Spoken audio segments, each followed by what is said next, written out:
Welcome back to the 40th episode of the Sketchbook Heroes podcast with me, Ilias. And me, Robert. And our special guest...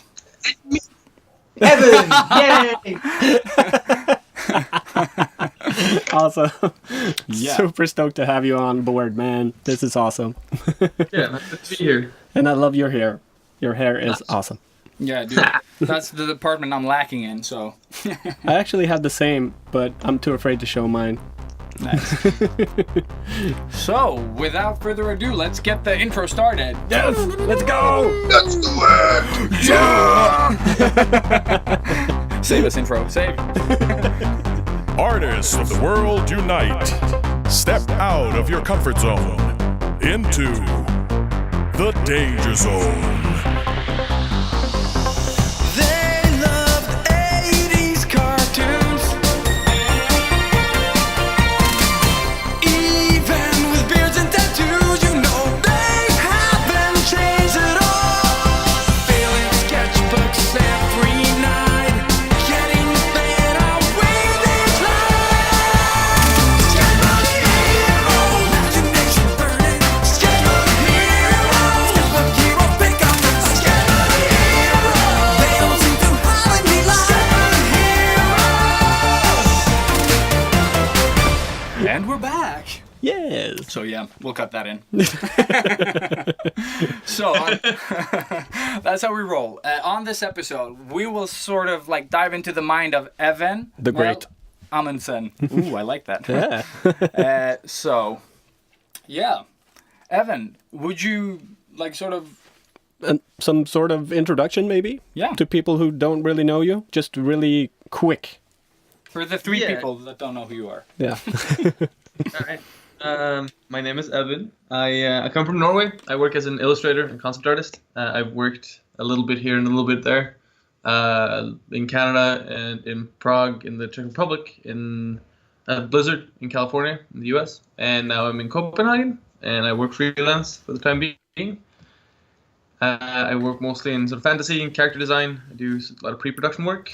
At the moment, I'm working for Character, which is a German outsourcing company, and Okay. I do magic cards as well, and like little other things on the side. I do a little series of books called TEGN, which is started last year, doing like daily sketches. So the first book had a Kickstarter this summer, and we did pretty okay. So the books, I'm actually going down to Germany the day after tomorrow to do all the signings and. Badass. Dude, Yeah, you're way too famous, man. That's awesome. I've gotten to travel a lot this year based on my job, which is super nice. I love going to like workshops and pretending I know what I'm talking about. I like that. I like that. Yeah, we're just a little bit jealous. But I do travel too. Not for art. You just travel because you want to travel. I have to travel every day. I take the train from my city to the city I work in. Like, Nice. so I travel every day, like 20 Oh, minutes. Yeah, the commuter. And you also did a workshop recently, right? Like The Schoolism. yesterday? Yeah, I came, but it was in Copenhagen. So we had a Schoolism workshop here, where me and Justin Gobyfields and Crash. McCreary? I can't remember his last name. Crash. He works in the films, and John Alvarez was here. So that was nice. cool. Wow. And I love John. He's such a great guy. His work is amazing, and also like Crash is. It's so cool to see someone who works from like he's from an entirely different generation of like character art, and it's so cool to see someone who has just like very clear vision about what they think is cool, and then they manage to put that into like a professional setting. It's so opposite of where I started. So I'm so psyched to like sit down and like listen to what he was talking about. Awesome. I've gotten to do. I think I've done like 12 workshops this year, so it's been a little much. Yeah, Holy that shit. is a lot. And you yeah. had time to work? That's Yeah, it's crazy. been well between workshops and books. It's been a little light on the work side this year, so I'm kind of trying to catch up for it now in the autumn. Yeah. So I've been signing up for like a lot of work for the next 2 months. It's gonna be exhausting. Cool. Yeah, freelance life. Way to go. Yeah. Who needs life? Yeah, exactly. Yeah. But yeah, okay, so But just giving one of our listeners a little shout out, Darana. She was at the workshop. Yeah, she was at the workshop. So that was pretty cool. She lives in Stockholm, but she came down to attend, and I thought that was really cool because I had no idea you were going to be in the workshop doing something. So I totally missed that the workshop was happening, and I keep track of Schoolism. So yeah, you're a Schoolism geek. but it's so good. It is really nice. They're really good at throwing workshops. T. Schwartz, who's the lady who sort of runs them. Yeah. T is awesome. Yeah, she's an amazing just organizer and just person to be around. It's always attractive just to go to them just to hang out with her because you know you're gonna come back like a little worse for wear, but like having had a lot of. So how's Inktober going, Evan? I'm bad. Like I didn't this year. I've been traveling a little, and I kind of felt like I did a bit of Inktober last year, so I gave myself an excuse this year to kind of ditch it on base of doing like a bunch of freelance work. Yeah. No, we feel you. But dude, you've been busy, so so many projects going on at the same time, so. But you see that stuff popping up on like Facebook and Instagram, and like, I want to have fun too. Yeah, it's not fun. No, dude, it's just painful. Unless you know what you want to do, you sort of like some days are just like, I hate this. I hate this challenge. So on the topic, Elias, how are you doing? I'm way behind. No, I did I was 3. I caught up with 3. And then I waited for 3 days, so now I'm back to I'm 5 behind, I think.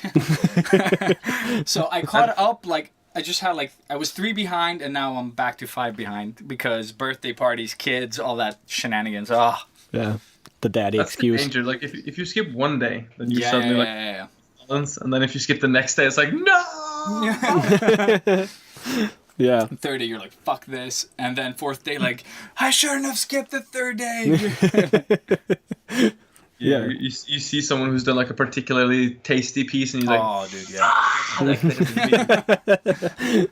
Yeah, that's pretty much what happened to me. I just saw everybody posting so much cool stuff, and I managed to get 1 day off. So I just went nuts and drew, I think 3 pieces in 1 day, and then 2 pieces today. So oh, dude. Now I'm good. I'm safe. I can relax and breathe again. So I think I've drawn for day 18. So you well settled for the next week. Yeah, but I'm not a dad, and I haven't published a book, and I haven't done all that shit. So there's no excuse. If I didn't finish Inktober this year, I don't know. I just have to quit living. I just want you to quit at 30 so I can feel good. Yeah, there you go. No, I just can't do 31. Yeah. But enough about Inktober. Yeah, okay, let's not get Inktober. No more depressed. Also, we need to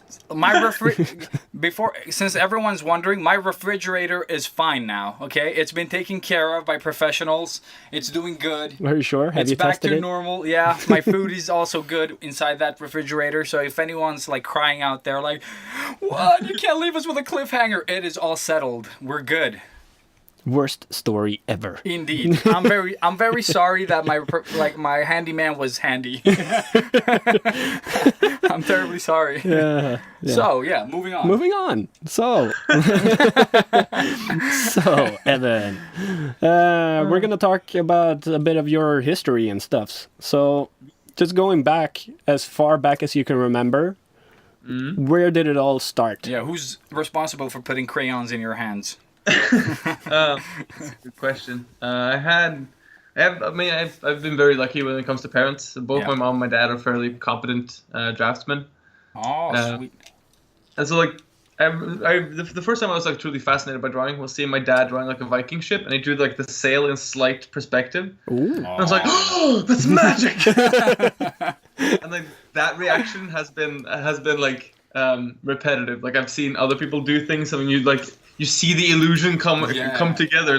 It starts with an abstract sign or a little thing, and then at some point you're like, oh, I see what it is now. Oh my god, that's awesome, But that was as early as I can remember. Which must have been before 6, because I have like drawings after that where I've tried to emulate the whole like sail thing, and nice. it's not worked at all. It's become like a really sort of lazy D, kind of like crawling Yeah, up one side. Yeah. I didn't really understand the whole thing. I just wanted to emulate what I had seen, you know. Nice. So it started fairly early, but I never really got sort of into it vocationally before, I'd say, like 17 maybe. I found, well, when I was 16, I met the guy who's now my best friend, and we got like really into competing about like who's the best draftsman. Nice. Because he could draw manga and I couldn't draw manga. But it was really cool, and I'd never Fuck seen manga, dude. Well, No, I'm kidding. Oh no, I stand on both sides of that argument. Like on one side, it's like, it's got some good side, and the other side, you see what it's done to learning about drawing now. And you're like, Yes. but you know, like it's not all bad. There's a lot of good manga. But anyways, like that was like his thing, and it was so amazing to me. So I was like, if I can beat him, then I'll be happy. I'll be cool. I'll be good at drawing then, right? Yeah. So I was like, okay, I gotta learn that. So I found some Hogarth, you know, like I started taking drawing a little more seriously. I tried to draw every day, yada yada yada.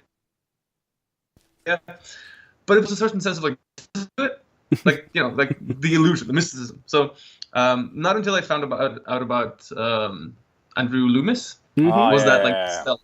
Once I found him. And like fun with the pencil, I was like, it's academics. Oh God! And then that was like I could deal with that because like my parents are engineers, both of them. So I was taught early that you can problem solve almost anything if you find a system. Oh, that is good. That is really good.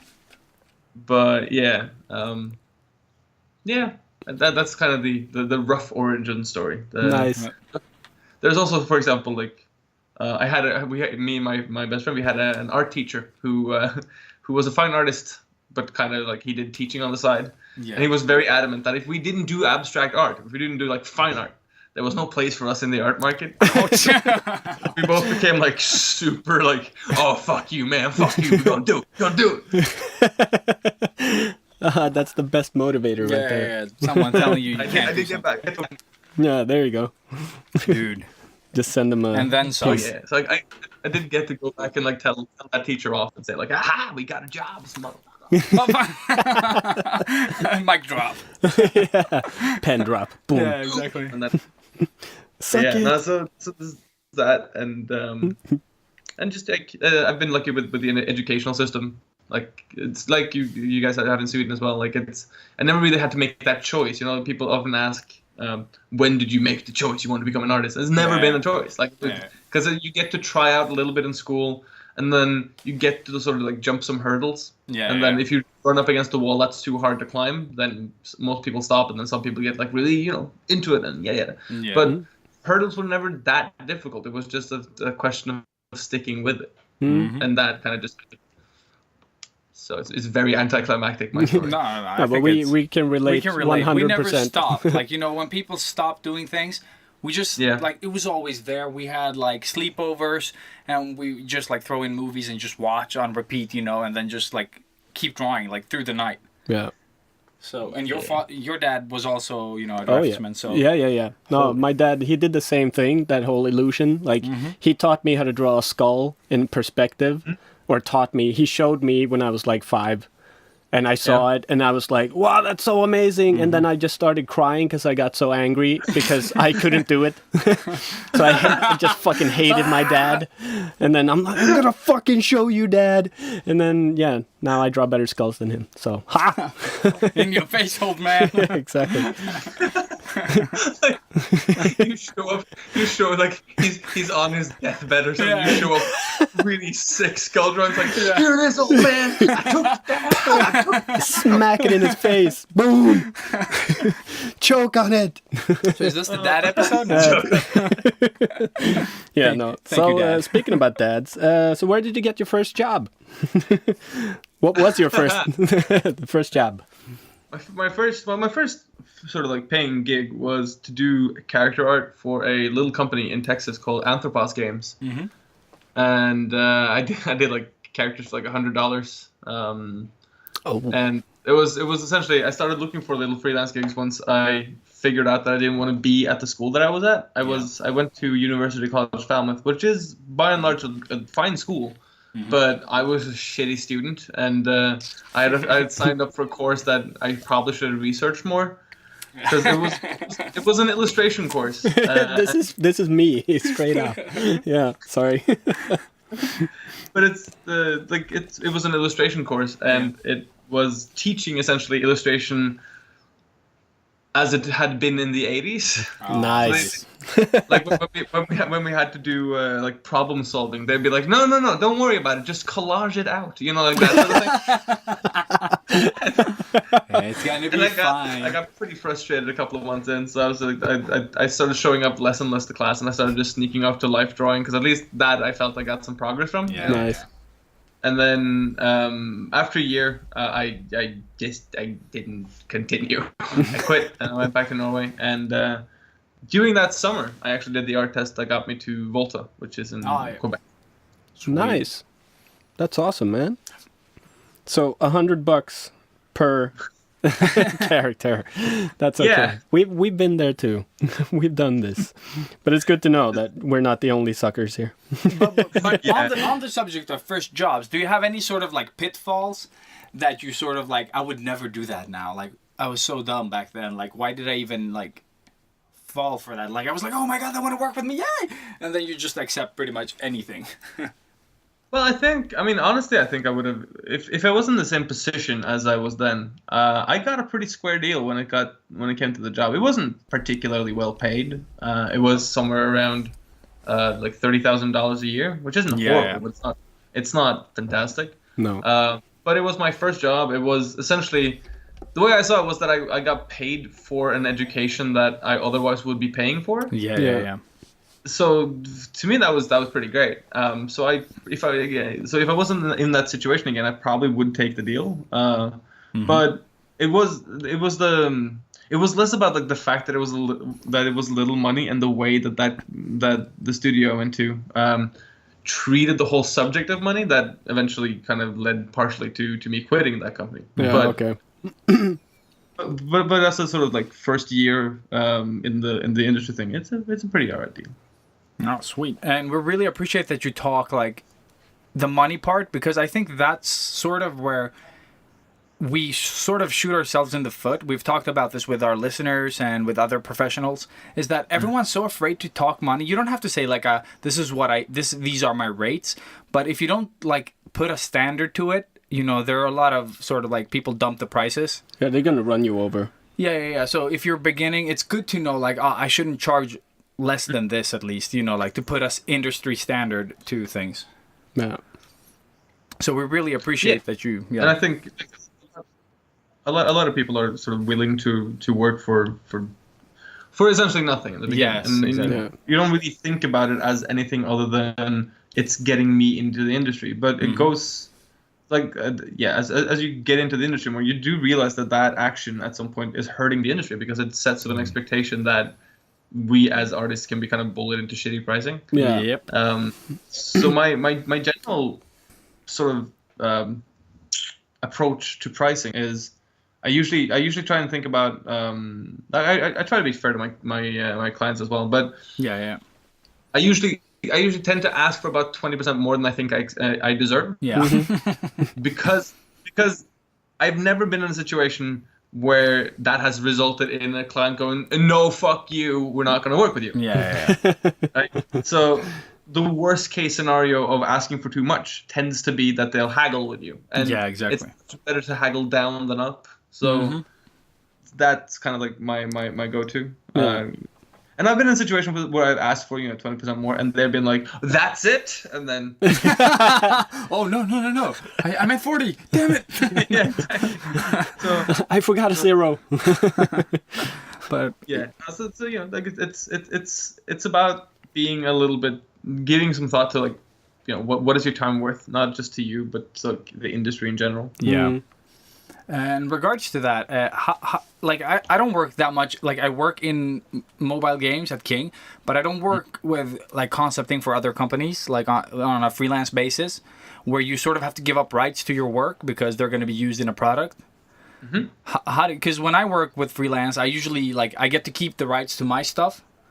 But how do you sort of what would you say is how does a typical project look? What's the scope? You get a brief. Do you get paid per characters, hours? How do you usually?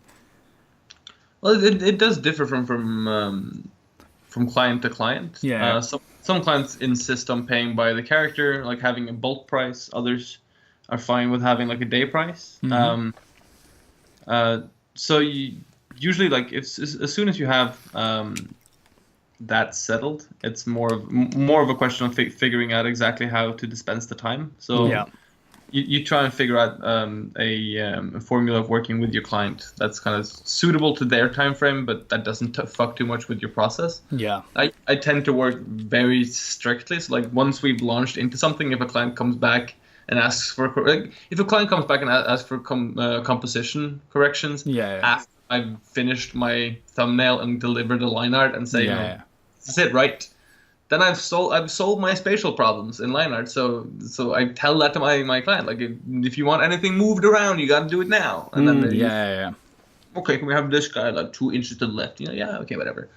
But so if because that's the shit that makes freelance infuriating when you have work 20 hours on a piece and then you have to do the tedium of moving something around and re-render it. Yes. And I don't mind if it takes time. I mind if it fucks with my process. Yes, I totally get that.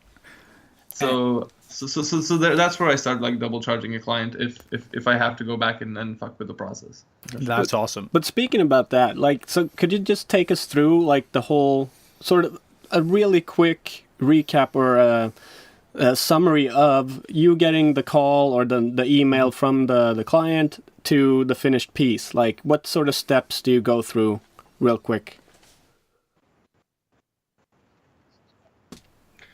All right. So usually, I've gotten to sort of a point where I'm lucky enough to have a bunch of clients who come to me. So let's say client comes and say, we want to do 4 characters. We want it up to this and this standard. And then you sort of get what the depth parameters are for your character. Are they main characters? Are they side protagonists? Yada yada.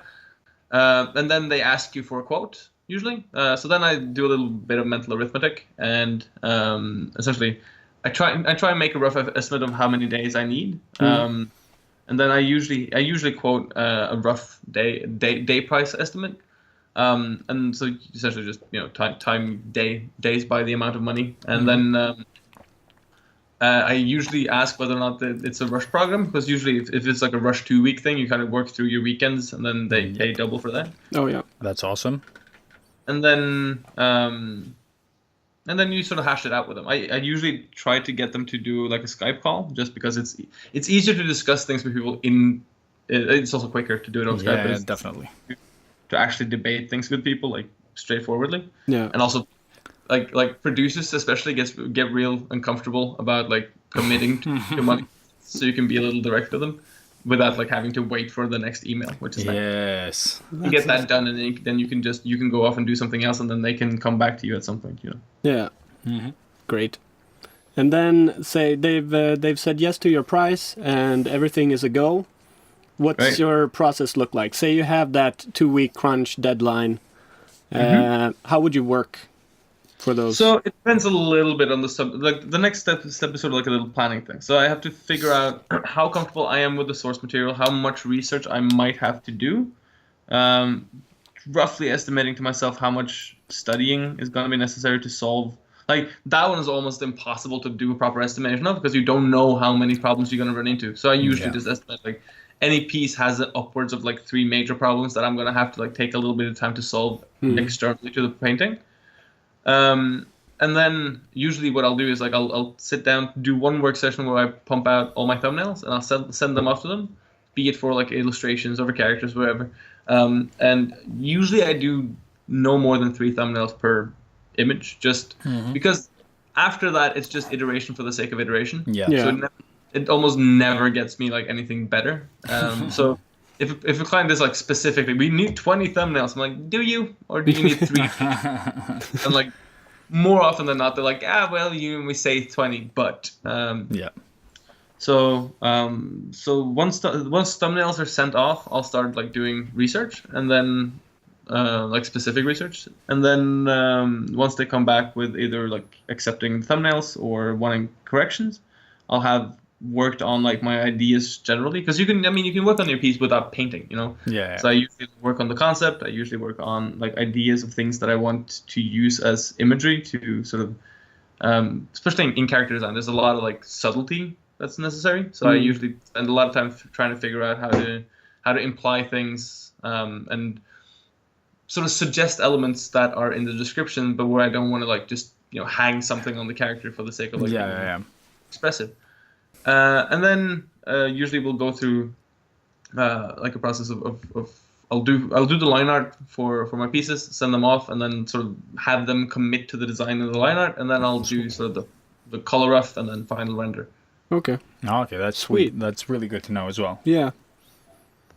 Good, clear steps. I like it. Yeah, I really like that as well. And as a beginning sort of concept artist, what would you say would be the minimum to charge for, like, let's say characters, or an hourly rate for like a beginner? Like they just like sort of like they're ready to sort of get into the business. I know that this is pretty on an individual level. And you also have to go through that process of doing the shit job or getting the shit pay in the beginning. But if we could sort of guide them to sort of like, don't go under this amount at least, because in Sweden we have like, it's 750 crowns plus, like, and then you add tax to that, and that's the amount you should take as a minimum, like a guideline for people not to sort of like price dump, That's about $100. What I tend to say is like it depends on where you are. Like if you're a student and you're taking on freelance, so that you can sort of get some industry experience. Yeah. Don't be too concerned about the money, because when we're talking about putting shit on your CV, so go to Fantasy Flight, do the $200 like cards and shit. It's not gonna be the best work in the world. But it's gonna get you some things that you can show off, and it's gonna get you in contact with professional art directors, which is really useful for learning a lot of those like little hard lessons, like how to be told that you did a shit job. Like, it's never fun. Yeah. But sometimes everybody in the immortal words of Anthony Bourdain, everybody needs to have the shit kicked out of them. Yes. So better start early, But if you are, if you're young and you're just getting into the industry, and you sort of like you're looking for something to actually make a living out of. At this point. You're not just looking for the study exposure. Then I would say never go under like 300 a day, 300 euros. Yeah. That's good. And that is low as all fuck. Like that's not good money. No. That's perfect respectable money. So like if that's your start deal, then be wary of anyone who like hard haggles that shit. If they today, it might be that they haven't looked into their funding very seriously, or they're seriously underfunding their art. So I know that sounds kind of it sounds a little bit sort of pompous to say, because I sit here and I now have a fairly stable freelance career, but it's worth not falling into that trap of like continuously having to rush to do more shitty freelance jobs instead of looking to your portfolio and building yourself up to better jobs, right? Yeah, of course. So I'd say like if you're struggling for money to eat, then maybe like hold off on the freelance career for a little bit and like go do some manual labor, and just like get to a point where you're not like desperate for money, because this career can take a little bit of work. Yeah, no shit. Yeah, that's really good advice actually, because when we talk about this, it's usually like first do art because you think it's fun, start there, and then sort of like work on it for a while, and then when people start paying you, when you finally get to that part, you're not just doing it for the money. You really have like true enjoyment out of the work, so you have to start. Yeah, that's really good. Yeah, that's really important. But I think setting it up like that can also be one of those places where people then start looking for ways to rush into getting to a place, or rushing to a place where they get paid, right? Yeah. So I think so. And then you need to find like lowering prices. You need to find a balance there somewhere, and that's why I'm saying you need to go through those dog years and really do like Well, just do the shit jobs Yeah, and I just think so. They build feel you the up. pressure of doing work for money. It doesn't have to be a lot of money, but just feeling how it is working in the industry. And then you realize like, oh shit, well, this is fucking stressful and it's not worth this much money. And then you take it from there. Yeah, and I think also that experience sort of like puts you like, oh shit, that's what's expected of me. It's not this glorified thing I had in my mind working for Rockstar Games or whatever the fuck it is. Yeah. Because, you know, before I started working with games, I was like, I want to work with Rockstar Games. I started working in gaming. I was like, I don't want to work for Rockstar Games. You know, once you get that inside scoop of all that overtime and all that pressure, and you talk to people who've worked in the industry, and you're like, oh my god, what is this? Like, that's not what I had painted up in my mind, you know. I want to keep my hair. No, I don't, because it's already past that point. Exactly. It's very true. That's something that's like always worth taking up with students. Like it's one of those questions that like always come up. Like, where do you want to end up? What are you going into this for? Sort of questionnaire, especially for a fresh student. Oh yeah. And like I know that if that had been asked of me in art school, I've been like, Blizzard, that's my jams. That's where I would like to end up. You know. Then you get it's a weird experience to go and get your dream job, and then you figure out that your dream job wasn't really your dream job. Yeah. Then what do you do? You know. So it's still called a job, man. That's the thing. Yeah, it is a job. So.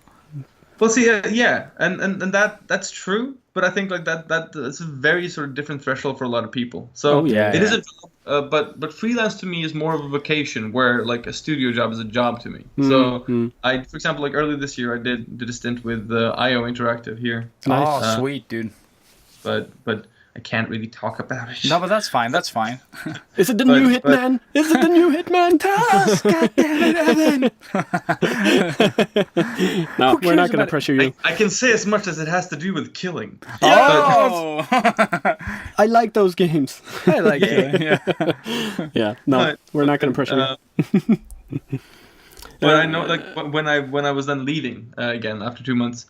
I noticed I was very happy to go back to freelancing because it is a whole different lifestyle, and like there's one lifestyle rather than another, right? But I get what you mean, that it is a job and you have to have sort of realistic expectations, but there's also there's a flip side to that, which is, you know, you have to be very critical about where you are and whether or not you're actually enjoying it or whether you're just sticking it out to get through it, right? Yeah. Of course. I know a lot of people who sort of like have ended up sort of suddenly asking themselves like, why am I in this situation? I hate this job. Yeah. And then they kind of run off and live in the woods for a while. Yeah. Well, I've been there many times. But have you met a lot of people? Because I work in the mobile games industry. I draw Candy Crush for a living. And, you know, it's not what I dream about, but I don't know. For me, it's a job, but I enjoy my job, but I also get the energy to draw my personal stuff outside of work.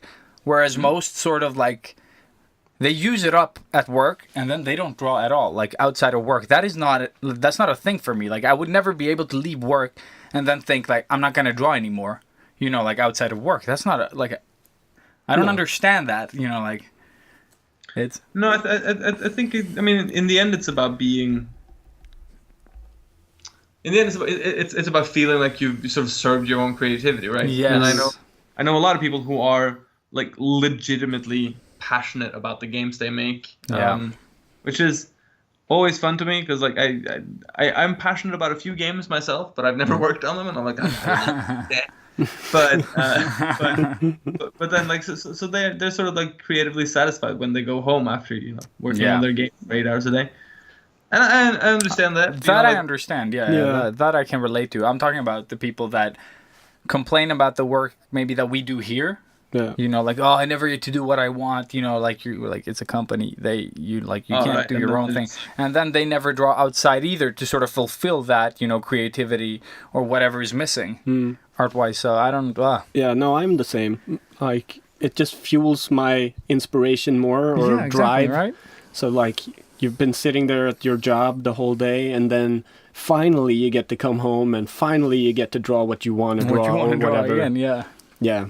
No, I'm like that too. But now I'm super lazy now. Like And still you draw every day. So yeah. I think you're fine. I try. I try. I think that's purely a mindset thing. Yeah. Like I've fairly recently been on both sides of that thought pattern, like before and after Christmas, essentially, in last year when I was in California. Like before Christmas, I was starting to go a little bit insane, and I was going through the realization process of like, wow, this was not what I thought it was going to be, you know, and I was stuck on like the other side of the world and yada yada. And then afterwards, I like started figuring out that a way of sort of releasing some of that pressure and getting rid of some of that frustration was to do daily drawings. Oh, sweet, yeah. That was really cathartic, right? But I think it's a little bit like working out. Like I try and go jog at least every other day, and I notice the days when I've not been able to find the time to do it. Like those are not as good a day. It's just it's such a weirdly and it's a new realization every time I then like the day after that I get to go and jog again, and you're like, this feels so fucking good. Good, yeah. You know, it's one of it's weird because you spend so much time like fighting the urge to procrastinate it, and kind of not. Oh no, maybe not. I don't want to quite. And then when you manage to force yourself to go and do it, and it just feels so good. And it's the same thing for drawing. Like, and it's if you then spend 8 hours a day doing something that you're not super happy about, and it's just frustrating to be there. I can understand like not finding the motivation to go and then do personal drawings. But if you can do that, my God, it's a cathartic. Like it's the best cure for that shit in the world.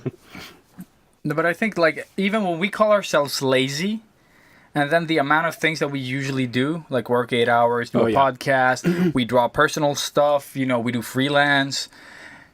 We're not that lazy, although we think we come off as lazy because we're not maybe doing as much that day. You know, exactly. like I think so that we put our laziness. That's a new bar. I think so. It's not like to say that everyone else is not doing anything, but I think that like when I don't have that much to do, like let's say I have one task that's missing that day, I can feel like this day is sort of empty because you're used to that constant pressure of things happening, you know, and you're like, oh, I'm so bored. What am I supposed to do with these free 3 hours, you know, like. So I guess it's where you're at pretty much in life. I would never go jogging, by the way. Fuck that shit. No, dude, you're missing out. Dude, you should start doing Lindy Hop. That's fucking awesome. Holy shit. Oh, like the dance? Yeah. I don't know any studios around here that teaches it, but I'd love to learn Lindy Hop. That shit's fucking fascinating. It's so amazing, cool. yeah. I've been to 3 classes now. It's amazing. You get to dance with old ladies and stuff. It's great. Ah, dude, that's sweet. That's super sweet. Robert's into grannies. Oh, yeah. I'm not judging. Everybody's got to have their fetish. That's of a course, different that's the episode. Okay, let's move on. So, what's your work setup? Like, do you have a special sort of office, or do you normally just work from home in your couch or whatever? Like, So I share a studio with a bunch of other artists here in Copenhagen, and there I have a pretty old laptop, which is good, but it's hooked up to a Cintiq, so I can. I usually use that for like a heavy render platform if I have like super high detail stuff. But recently, over the last year, I've started working off of the iPad, off of Procreate, nice. which is what I'm doing right now. Actually, I'm sitting and doing a sketch. That's awesome. And Procreate is a fantastic tool. Like it does everything I need it to do in terms of painting. The only thing it can't quite do that Photoshop still does better is sort of like fine render and different filters and shit. It doesn't have much. Yeah. But it's a fantastic work platform. So usually my workspace is all summer it's been like out in parks or on airplanes or wherever like I've been able to find a seat, because that's the magic of working from the iPad, is that you really don't need a setup. You need a battery hookup. It's kind of impressive that you get to, like, you break into an airport and just sit in an airplane and draw. Like, What? this is my office now. We all have our deviant ways. Yeah. No, but I totally agree, man. The iPad is fucking genius. Like an awesome device, has no like weight footprint really. Like it has all that functionality. We've had Procreate on the air as well. Yeah, they've been Procreate here team, so procreating themselves. Oh, dude, those guys I'm such a fan of them. Like not just what they do, but just them as people. I got to hang out with them in Poland this year. Oh, Oh, badass. Like the sweetest guys, and they take such good care of their users. I'm such a fan. Yeah. It's fascinating to see such a small company coming in, like being able to challenge a huge giant like Photoshop. And then Have you worked with rocking the them at scene. all? Have you worked with the I Procreate haven't. team? I'd love to. Like, no, I'd love to. 'Cause they are awesome. Like they're super friendly. They're awesome. Yeah, James is Yeah. great. Yeah, James was awesome. And I remember, like, I don't know when I started using Procreate, but it was like at the beginning stages. Yeah, you've been using Yeah. it forever. But Like, man, I fell in love like instantly, and they didn't even have like a proper stylus. You know, you just bought whatever the fuck was out back then. And people are like, "Oh, how's the pressure?" I'm like, "What? The what now? The Pressure? pressure? This thing? No." But I really enjoyed the. That's the fascinating Yeah. with the moving over to the iPad Pro is that now you have pressure sensitivity that puts the Cintiq to shame. You know. Oh, dude, I totally agree. Like, and I really like the tilt. Oh my god, that tilt is genius. To me, the gestures are the best. I keep like double tapping my Cintiq now. Yes. Shit, damn it! I can tell you, I do that on paper as well. Like sometimes my mind is like sort of in a digital state. I've been like drawing on the iPad and then like, oh, Inktober, yeah, let's flip over. And I start like drawing and I'm in sort of like a digital stage and I just start tapping and then like, oh, I made a mistake. I can't erase this. no. God damn it. Yeah. Like it's kind of fine when you get that realization. It's worse when you're like, shit, it's lagging. Shit. Yeah, I do the same when I'm tattooing people. Like I start tapping them, and I'm Yeah, like, exactly. Oh, I'm shit. like, no. No. Oh my god. No, I'm kidding. I never do mistakes. That they can tell. Exactly. I didn't know you were a tattoo artist. That's super cool. My best friend is a tattoo artist. So he did this piece. Yeah, I already Oh, saw dude, it. that's I awesome, saw it. yeah. I liked it on Instagram. Very tight. Yeah, very man, nice. he's crazy good. It's always Yeah. fascinating to me, like tattoo artists. Like you have the option of drawing with a pen, but you're like, no, I'll have this vibrating needle and stab people with it instead. Why not? Well, you get to hurt people, man. I mean, that's always a plus. That's the But thing. you have like a squishy Definitely. canvas. That's disgusting. Squishy canvas. Squishy canvas, like people like, you know, with like, oh, it's so like soft skin that moves around when you draw. That would be terrible. Sweaty and bleeding. Yeah, exactly. Like bleeding, sweating. And stinky. It's so good. And, They're like, and the ever-present threat of hepatitis C. Oh yeah. Oh yeah. all that juice, all that good stuff. Well, that's the good one. You know. Yeah. Aw. There are worse things out there.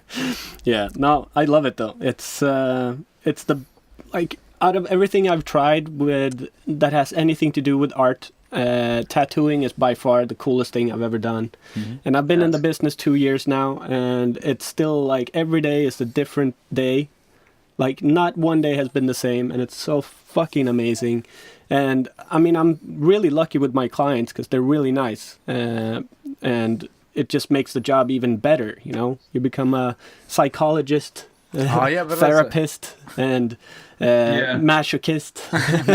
Like, all of it in one. Everything. All my personality quirks in one job. Yeah, no, I love it. Have you ever tried it?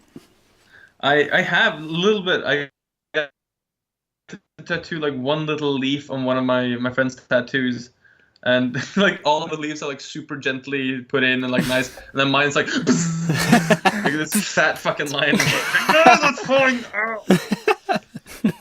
You're welcome. Well, at least you tried it, because not a lot of people dare try it, because it is scary it's as so fuck. scary, man. It is Freaky Friday, but Yeah, yeah. it's very cool.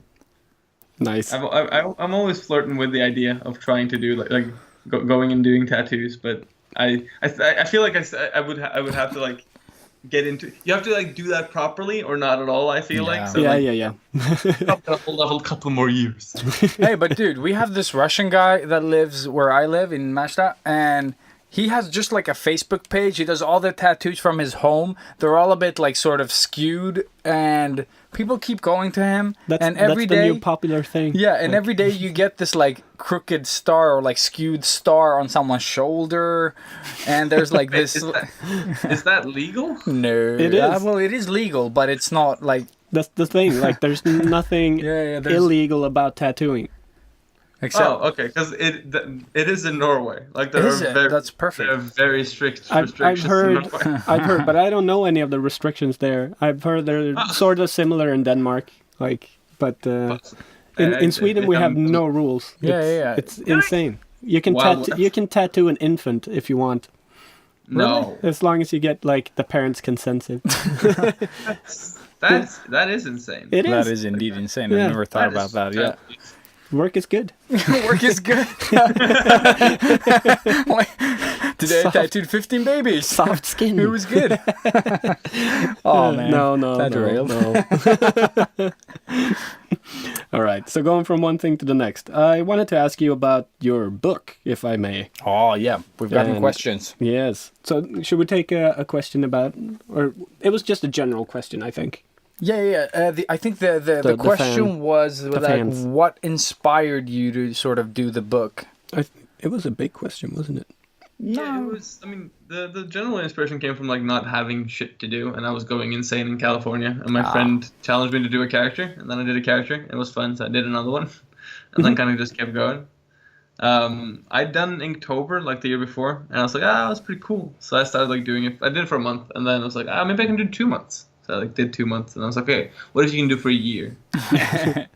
Dude. And then it was like once that choice had been made, it wasn't really like can I do one more day? It was like, yeah, I'm gonna do a year. That's fine. But then you have to figure out ways of making that fun and interesting and cool. So then I started figuring out ways of like making little narratives and making little stories, so that I would find inspiration to go around and like think about this all the time, so I could come up with new ideas for new sketches, so that I could build that world a little more, and then like build a little more stories. So you make it like a self-propagating little engine. Yeah. Nice. So yeah, it was fairly pragmatic as inspiration goes, but it was really fun. Cool. But to follow up on that, how was sort of like getting into like with the production of the book, Kickstarter, all that craziness? I was super lucky with that. Like if it had been left up to me, there would be no book, because I just planned on making a PDF and then just releasing that and be like, fuck it. But a friend of mine, Spiridon Giannakis, he's a bookbinder and a graphic designer, and he was just like, fuck no, dude, we have multiple books worth of material here. We got to do something. So he essentially talked me into it. So the trade-off was that he was willing to do all the graphic design and most of the layouting and the lettering and the proofreading and stuff. And we got help with other people who could help us do the social media and the what do you call it? Like all the printing and everything. So I got really lucky. I kind of stumbled across a support system that were willing to take care of all the things that I didn't want to deal with. Yeah. So that production part has made me sort of realize how good it is to find other people who like to do the things you don't like to do. Delegate. Yeah, my girlfriend washes clothes. I hate doing that. Terrible. I will say that like doing laundry and doing dishes, I kind of love doing that shit. Really? Dishes, yes. Laundry, I fucking hate it, man. I fucking hate it. It's so easy, and it just feels, I don't know. I hate it. Dishes is good because it's instantly gratifying. Yeah, but do you listen to audiobooks? I used to. Now it's more trying to find new music. All right. Music. So the combination of like a little bit of a joint, and then a good audiobook, and then laundry for half a day. Nice. But that's like that's my Sundays normally. Yeah, that's my Sunday too. Like that's what I do. But I always forget the fucking laundry because that little bit of a thing is not a little thing anymore. But that's the thing. Like you then get to feel like you did something constructive by listening to an audiobook because you also did laundry. It's great. Yeah, and then you okay. can go do the dishes as the laundry is running. It's double productive. It's fantastic. Okay. True. I'll There is give- a gratification for doing it. You've sold me, man. I'm gonna get into the whole laundry now.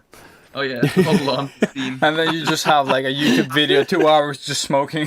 Like, So yeah. oh yeah, I should probably have picked up the laundry 5 hours ago. Those clothes are cleaned up. Yeah, those clothes they're so clean. Yeah, exactly. Wow, they smell good. Robert, you're at H&M. Yeah, buying new clothes.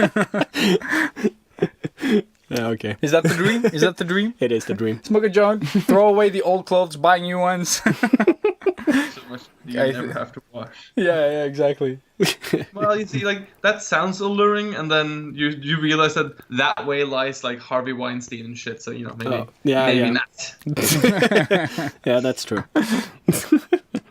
Oh God, that is a thoroughly disturbing news story. The whole like Harvey Weinstein thing. What was the Harvey Weinstein for people that don't know, including me? So you know who Harvey Weinstein is, right? Yes, of course. Producer, done tons of movies. Yeah. And now they figured out that he's like, well, allegedly. Yeah, it's always allegedly. That he's like a total creepy, rapey dude. Oh yeah, I heard about that just the other day on the Joe Rogan thing. Which fucking producer isn't a total creepy, rapey dude? Like, Wow. like Very fine question indeed. yeah, But, it feels like everyone is, or they look like it at least.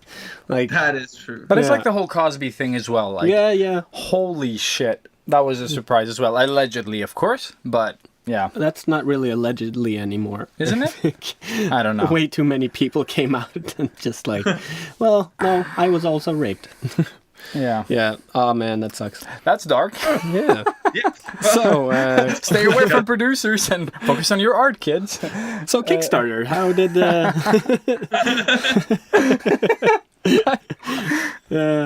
No, but I mean, I'm guessing the Kickstarter campaign went very well. Yeah, it went like a lot better than I had ever imagined that it might. So, yeah, we went like 800% over what we expected. Holy dicks! Yeah, that is a That lot. was A lot pretty- more. And like the whole process of Kickstartering is very simple, but we learned like a ton about like how to do it better next time. I got a Yeah. lot of feedback from people who were like, Evan, you got to learn to fucking hype, dude. I'm terrible at the shit. I think it comes from being like Scandinavian. I don't want to get up into anyone's business. I don't want to be in the way. I just want to like leave people the fuck alone, you know. It's So like, like yeah, hyping shit is so unnatural. I'm like, hey, you wanna? I made some things. If you like interested, bye, and then you run away. And it's not like I'm not like that in person. I'm quite personable, but like the whole idea of like going to the internet and shouting out about something, Yeah, and like pushing it up in people's faces, I'm like just like no, that's so, that's so unworthy. I know. Dude, we feel have you, to man. we feel you, but the thing is, now that social media has sort of changed a bit, you have to be your own promoter, and it's terrible. Yeah. Like, hey, we're doing a podcast. We're kind of funny, we think. Sort of. So it's really nice when the listeners sort of spread the word, and you're like, oh, thank God they're doing it. Yeah. Because when you have to do it yourself, like, it's okay when we have a guest, I feel. That's easy. But when the episodes where we sort of talk about things, you're like honking your own horn. It's like, oh, jeebus. Please listen to me, because I'm really funny, I think. No, but that's what it feels like. Or I have knowledge. Listen to this. Like, oh. Yeah. No, it's horrible. So thank you everybody for listening. Oh my God. Yeah. Don't leave us. Very nice. But it's the same as like going up and teaching too. Like that 10 minutes before you go on stage, and that little voice in your head, that malicious little fucker who's just like, ha ha ha, you have no idea what you're talking about. And they all know. They'll all see you for the fraud that you are. But that's the best thing as well. It's not that you just go up there and like talk. It's like the people that sort of talked before you or the day before you did, you know, you're like there with other top names, and you're just like, geez, that pressure. Yeah. Yeah, especially if you're like right after someone who did like a hell of a thing. It's the worst. Like whenever I go up, I've done a bunch of workshops with Mike Acevedo, who's like one of my absolute favorite artists, and going up after him is so fucking painful because I enjoy watching him do his workshop. So I'm constantly like, wow, that wasn't as fun as Mike would have said it. God. I turn into my inner like 14-year-old exasperated douchebag, you know. Your own Napoleon Dynamite. Yeah, kind of. Duh. God. Oh, Nice man. one. Yeah, that's really nice. All right. Do we have any more questions from? The from listeners? Yes. Yes, let's see. Let's do this. Let's see, peeps. What Let's you get professional. We can do this. People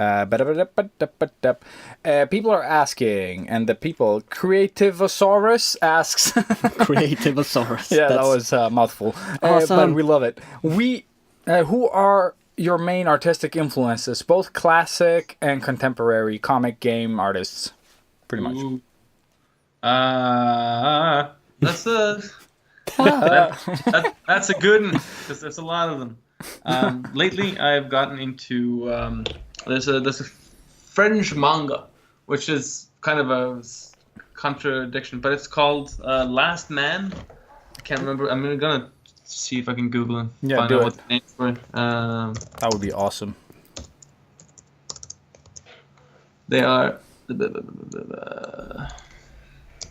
French manga. Fernandez. Here we go. Bastien Vivet and another guy whose artist name is just Balak. Balak. And Michel Sanlaville. Mm-hmm.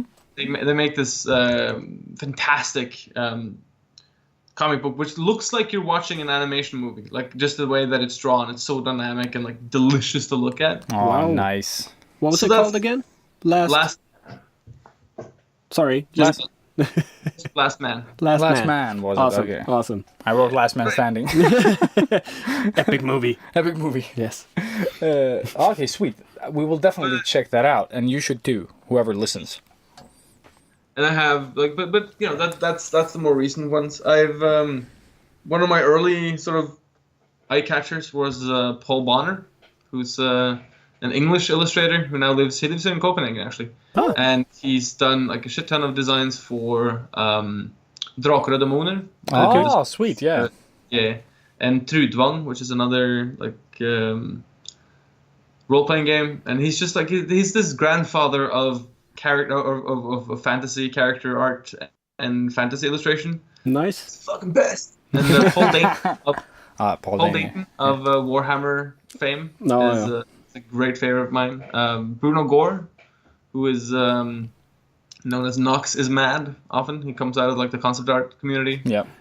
Him and Wes Bird and Daniel Oh, Chavez, dude. like huge for me. And then this is like everyone else is like Jamie Jones and no, I'm forgetting what his name is. This is not good. But it's like, who is the penultimate concept artist in the world? Craig Mullins. Craig Mullins, yeah. Craig Mullins Words is are all- hard. Yeah. Names are words. But yes, Craig Mullins is fantastic. The more I learn, the more I figure out how much of a genius he is. And then there's Claire Wendling. Oh, Claire is awesome. Lady. Carl Ortiz is fantastic.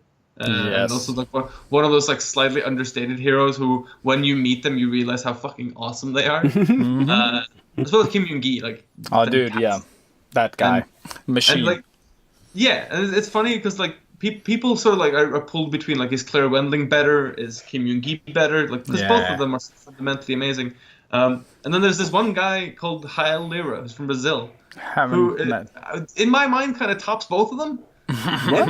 He's such a fantastic draftsman, and where Kim Yoon-gi is by far the best technical drawer I've ever Yeah, seen, yeah. and Claire Wendling has like this absolutely just delicious personal style. Hael has an overall application and like surprising ability to depict things that I'm kind of like never get tired of, and he does things that I never like expect. Cool. I will check him out. Yeah. That is a must. Me too. Wow. And also, as I mentioned before, like Mike Acevedo is Yeah. one of my biggins. Nice. That's awesome. And we also had a question regarding your girlfriend being an artist. It is girlfriend, not wifey. Not yet. Not Well, yet. you know, Hey, Yeah. I I'm call working on it.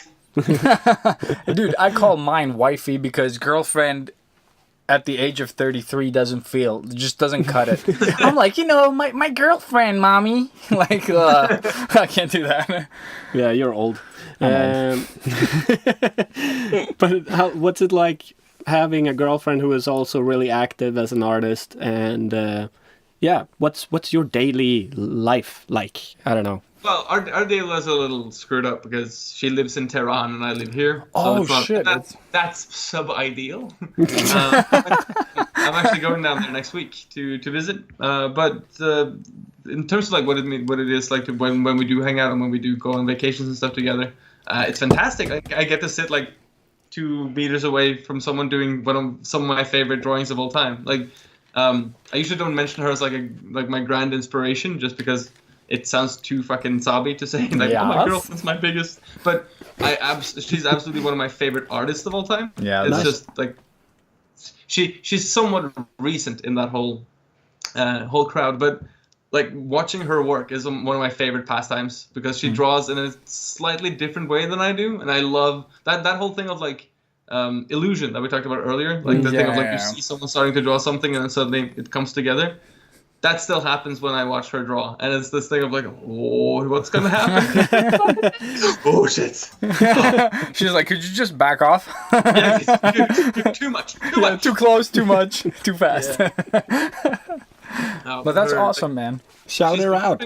She's been doing the Inktober's too, and absolutely rocking it. So it's really cool to watch. I've totally missed her social. Does she post them on Instagram or something? She posts them on Instagram and on Facebook, I think. If she doesn't mind, would you mind shouting her out? Yeah, no, it's on Instagram. It's Bluebirdie, but it has like those like slashes on each side. Underscores, yeah. And on Facebook, it's Fatime Haidnejad. Yes. So you can find her through my page as well. We will find her. Her work is fantastic. So if you want to see someone do like absolutely adorable and also like really intricate drawings, go and check that. And I've seen that you've shared her work. Yeah. And I'm getting, like, it is her own personal style, but I'm getting some, like, sometimes, like, a little Claire Wendling vibe from it as well. It's super nice. Like, I really enjoy her work. Amazing stuff. Yeah. I'm checking her out right now. Nice. Wow. So, yeah. I really like seeing that in artists. And I talked about it last time as well, that my wife has picked up photography. And she's just recently, like, found a passion for it. And she's like, oh, this is what you're feeling. This is why you're crazy. Like, you want to do art all the time. Now I can sort of relate to that feeling because she has that love for photography now that she's never had for anything else. So just having someone to share that, like, insanity with, like, that is your mind. Yeah. It's awesome. Like, Yeah. The same. Yeah, my girlfriend also draws stuff. well, creatives. No, but it's one of those things that like even with my best friends, it's hard to sort of like explain exactly. Like when I went to see The Hobbit for the nth time, and I hate that movie. I was gonna say, like, The Hobbit, really? The fuck, man? Yeah. No, but like the thing is, like I was forging and I was making a new talk about armor design, and so I was gonna take some pointers out of The Hobbit and sort of use them to exemplify. I ended up not using it, but I needed to sort of like specifically see what the visual impact was of these like fairly underwhelming armor designs. And like afterwards, I was just ranting to her about like, oh, dude, this aspect of like production design, yada yada. And this is, I do that to my best friends too, and then they'll kind of like give you the clap on the shoulder and like, we understand that you're upset, but we have no idea what the fuck you're talking about. And you grow into that kind of condescension. It's fine, you get on with it. But it's very nice to have someone who actually understands that I remember like when I started ranting to her about it, she was like, right? And this thing too, and you're like, oh, this is the woman for me. How did you guys meet, by the way? We actually met through Schoolism. We went to the same workshop in Dubai last year. Ah, nice. And and then after that we kind of figured that we wanted to figure us out. So we went and hung out in Istanbul for 2 weeks and sort of did a 2-week date. And then after that we decided to continue doing that until we can manage to get her a visa for sort of Europe somewhere. Nice. Sweet. Good luck I with that story. That is awesome, man. Super cute. Yeah. Thanks. Tinder was my special You know that special place in How did you guys meet? Tinder. Tinder. It's easy, short and sweet. Whatever works. Yeah, Yeah. man, it fucking worked. It was amazing. That's for another episode. I think we have one more question. Let's see. I have loads. You have loads. Keep But- them in your pants. And then let's see. Here's one. What were some early struggles in your career? And did you have any sort of worries about not getting hired or like being able to draw for a living? So yeah, that's the whole like being able to make a living off of art has always been very a contentious thing for me, especially since like I come out of a lot of engineers and teachers. Yeah. So like the whole thing of like I'm gonna be an artist, it wasn't met with hostility in any way. My parents I've always been very very accepting of my deviant life choices, but it was more of a well, can you make enough money to live off of that? And that's like stuck with me. So the reason why I after Canada, the reason why I went to Prague and not back to Norway, for example, was that I wasn't sure that I would be able to make like a comfortable income. And the same after California, the reason why I went here is that Denmark is a little cheaper than Norway, so I figured like if I could make it comfortably here, I could probably make it at home, right? Yeah. So that has always been like a thing in the back of my mind, but that was less of a struggle than learning how to kill the ego. Like when everyone when they start out, right, especially when you come out of school, because you've been doing so much learning, which feels a lot like personal progress, but it really is just like the imbibing of information. You come in and you feel like you have a lot of things you want to say, and then that very quickly translates into why isn't anyone listening to what I'm saying? Yeah. Right? And so it became this thing of like me really wanting to have my way in projects and sort of like feeling like my ideas were better because I could argue them, but that does like unless you can do that well, it just translates into you being an annoying son of a bitch. Yeah, fighting for everything, arguing. Yeah. So learning how to have an argument with a coworker without it turning into a fight, that was a very strong point. The thing of sort of accepting cooperation, that I think was like a big step for me. The thing of like accepting and appreciating professional work as a professional and not as artist. We called it something last time. I think we called it like being a humble douche. So that's the key. Being humble but confident, but I you're guess. still a It's douche. just like yeah. But I totally relate. We have that problem, I think, with a lot of juniors that come in. They come in, they work on a pretty much a product. Yeah. And they were like, "Oh, but this is not visually pleasing for me. Like that does not play here. That's not part of the product. Like no matter what you like, your personal tastes and opinions, like unless they're in the sort of like, what do you call it? Like in line with the product." Yeah, and unless you're creative directing, you should probably sort of stick to someone else's aesthetic and not yourself. Yeah. I think so. And I think I come from the same place there. Like I had a hard time accepting that in the beginning, but I sort of like, I got to a place where like, oh, but if I stick to the style and not struggle so much with it and don't fight it, like, and just do my job that I'm hired to do, it's everything just like from one day to another, everything just got so much smoother, so much easier, so much faster. And people were like, "Oh, dude, you're doing great work." You're like, "Oh, I'm doing great work." Like by doing what's expected of you, instead of fighting it all the time or having arguments that led nowhere really. Like so. Yeah. And that's professionalism. That's getting the job done. But I think that's kind of like the reason why I gravitate more towards freelance, because then I have a better chance of getting into like the pre-production part of things and having clients come to me so that I can kind of dictate a lot of the artistic direction, which I know I'm well aware is a bit of like a self-obsessed thing, but it also means because that stage can be very. Because I did that for 3 years. The thing of like stick with the style that you've been given. Sort of thing.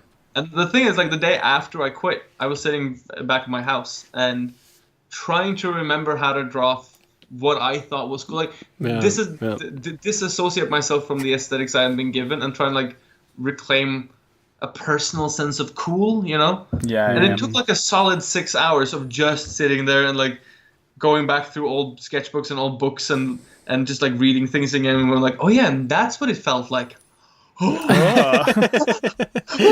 then you have like a whole reawakening, and I was like slightly crying a little bit to myself. So I think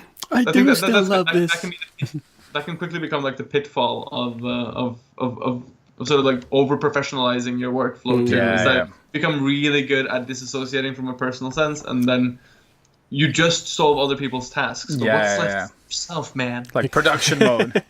No, but I think that's a really valid point, because it's super easy to sort of get lost in that whole like work environment. You know, like you just get a problem, you solve it, you sit there, you're like, and then when you get home, you don't want to do anything. You know, like you're just like it's sort of like, for some people, you know, they can do both.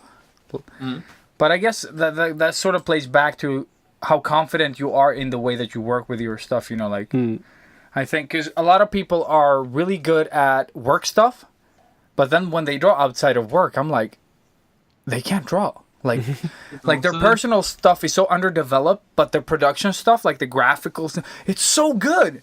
But then you see their sketches and you're like, how is this the same artist?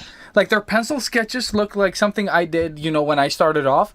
But then I see their production stuff, and it's like, sure, it's 2D graphics, you know, for fun games, and it looks so damn polished. Like I'm like, this guy's a genius. But then the sketches, and you're like, how is this the same person? It's all relative. We're working often suffer from like attending to two sets of rules. So I do that too. Like whenever I'm working freelance, my only rule is that like I can, anything goes. I can, if I have to if I have to do photo slapping, then I'll cringe and cry and do photo slapping. But you do it. You finish on time. You finish before deadline, and preferably you save your client a little bit of money if you can. But when it's personal stuff, you know, like you have to develop your own set of rules. And if you don't do that at all, people end up like sitting down with a fresh piece of paper and they have no idea what to do. Yeah, exactly. But how do you approach like a let's say a blank piece of paper? Because that's a recurring thing, I think, for our listeners. Yeah, a lot of people just sit down and they're like, okay, Inktober, go. Nothing. Like, how would you approach, like, do you always have a story in mind that you want to tell? Yeah, kind of. Like, I usually apply it as, I do drawing as a piece of problem solving. So I don't sit down and go like, I'm gonna draw now. I sit down because I have an idea that I want to draw now. Yeah. So I usually never sit down to draw before I know what I want to draw. And I usually spend a lot, like an inordinate amount of time coming up with concept and like fiddling with little narrative ideas and like figuring out my character. I have a whole talk on this, like about how you really shouldn't start drawing until you've figured out like the cultural complexities of your character. And I usually sit down and think about, you know, like levels of manufacture in that culture, and I think about where they are technologically, and I think about, you know, like what kind of artistic culture is there within this milieu, and you know, what kind of culture is it? Is it a warrior culture? Is it a trading culture? And I think all of these things are important in how you create a character and how you sort of explain your civilization. And I see like a lot of the stuff that comes out of character art now is essentially costume art. Yeah. Like costume design, and it's usually pretty bad costume design because people haven't figured out. Like, people don't study history at all. Yeah. And I'm not saying like everyone needs to be like a history buff, but it's worth knowing, for example, that like form-fitted clothing is like something that hasn't really been around any earlier than like the 1600s. So like if you're gonna create something from like the ancient times, and don't do pants, for example, because that's just hard to do. Like actually, there is a reason why things look the way they did in history, and understanding the context and understanding the systems that led to that is so important for like making immersive worlds, especially now that we're making like games and films that try so hard to look realistic. Yeah. Then the context and the world design and the world building and everything needs to live up to the same standard, I think. Yeah. To like maintain the illusion. I like that. And do you write this stuff down so you have like sort of like notes or something, or do you make like a couple notes, a little sketch? You know, how do you sort of like put all these concepts, like the ideas down? To sort of... I usually do more often than not, depending on how how definitive. If it's for work, then I usually do either visual annotation or I write it down as a document that I send to the client. Yeah. To like, if when you're looking at this, remember this and this and this, and remember that this implies this and this and this. Like if it's something that early in the process and they're not going to necessarily have that knowledge. Yeah. But if it's for myself, then I usually just run through like a little tag list that I have. So like I start with archetype, and then I start thinking about like personal attributes and personalities, and then I start adding on like cultural signifiers, and then I go through like a checklist of essentially how you build a culture by implication. Nice. I love that. That is, I love anything systematic that people do that comes to their work. You know, like I have this, because that really does speed up your work. Like once you get started, it really sort of amplifies everything. Yeah. Having that base. So I really love that, and I think that our listeners will also sort of half the work is done before you start. Yeah, before you start, it's like writing ideas down, having something to draw, like you said, is an awesome thing. And it's a very good way of avoiding like what's it called? Art block. Yeah, like art block. Because a lot of that comes from essentially running across a problem that you don't know how to solve. Yeah. But you throw yourself into it anyway, and then you fail, and you're like, fuck, and then you don't for a methods, you're just angry, and then fuck it. Yeah. But like being concise in problem solving and like knowing how to go and study a problem and solve for like a specific solution, and then moving on that's another thing too. Like a lot of people going like, I'm gonna sit down, I'm gonna do like 100 studies. I'm like, that's a terrible way of studying. How are you gonna remember any of that shit? It's much better to have applicable studies. So like you wait till you have a succinct problem and then you solve it through studying it. Yeah, that is actually a really good thing. And I think you said it in the interview with, I think it was Bobby Chu.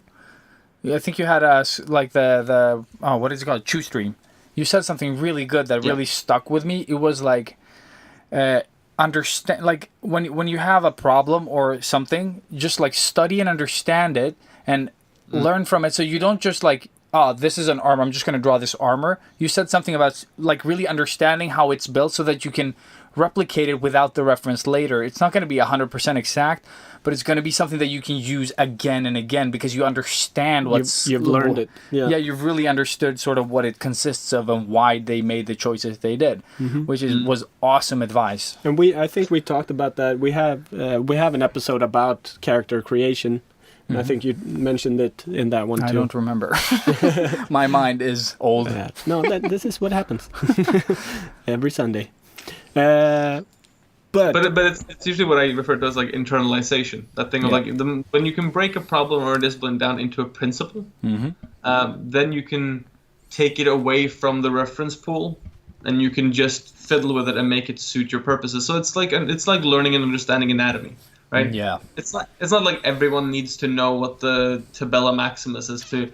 Or like know exactly how every muscle works in conjunction with every other muscle. It's about understanding the principles of anatomy so that you can build it and then you can add attributes to it. It's like you know what a general human being looks like, but you want to make a fat one. It doesn't mean that you need necessarily understand how fat cells are accumulated.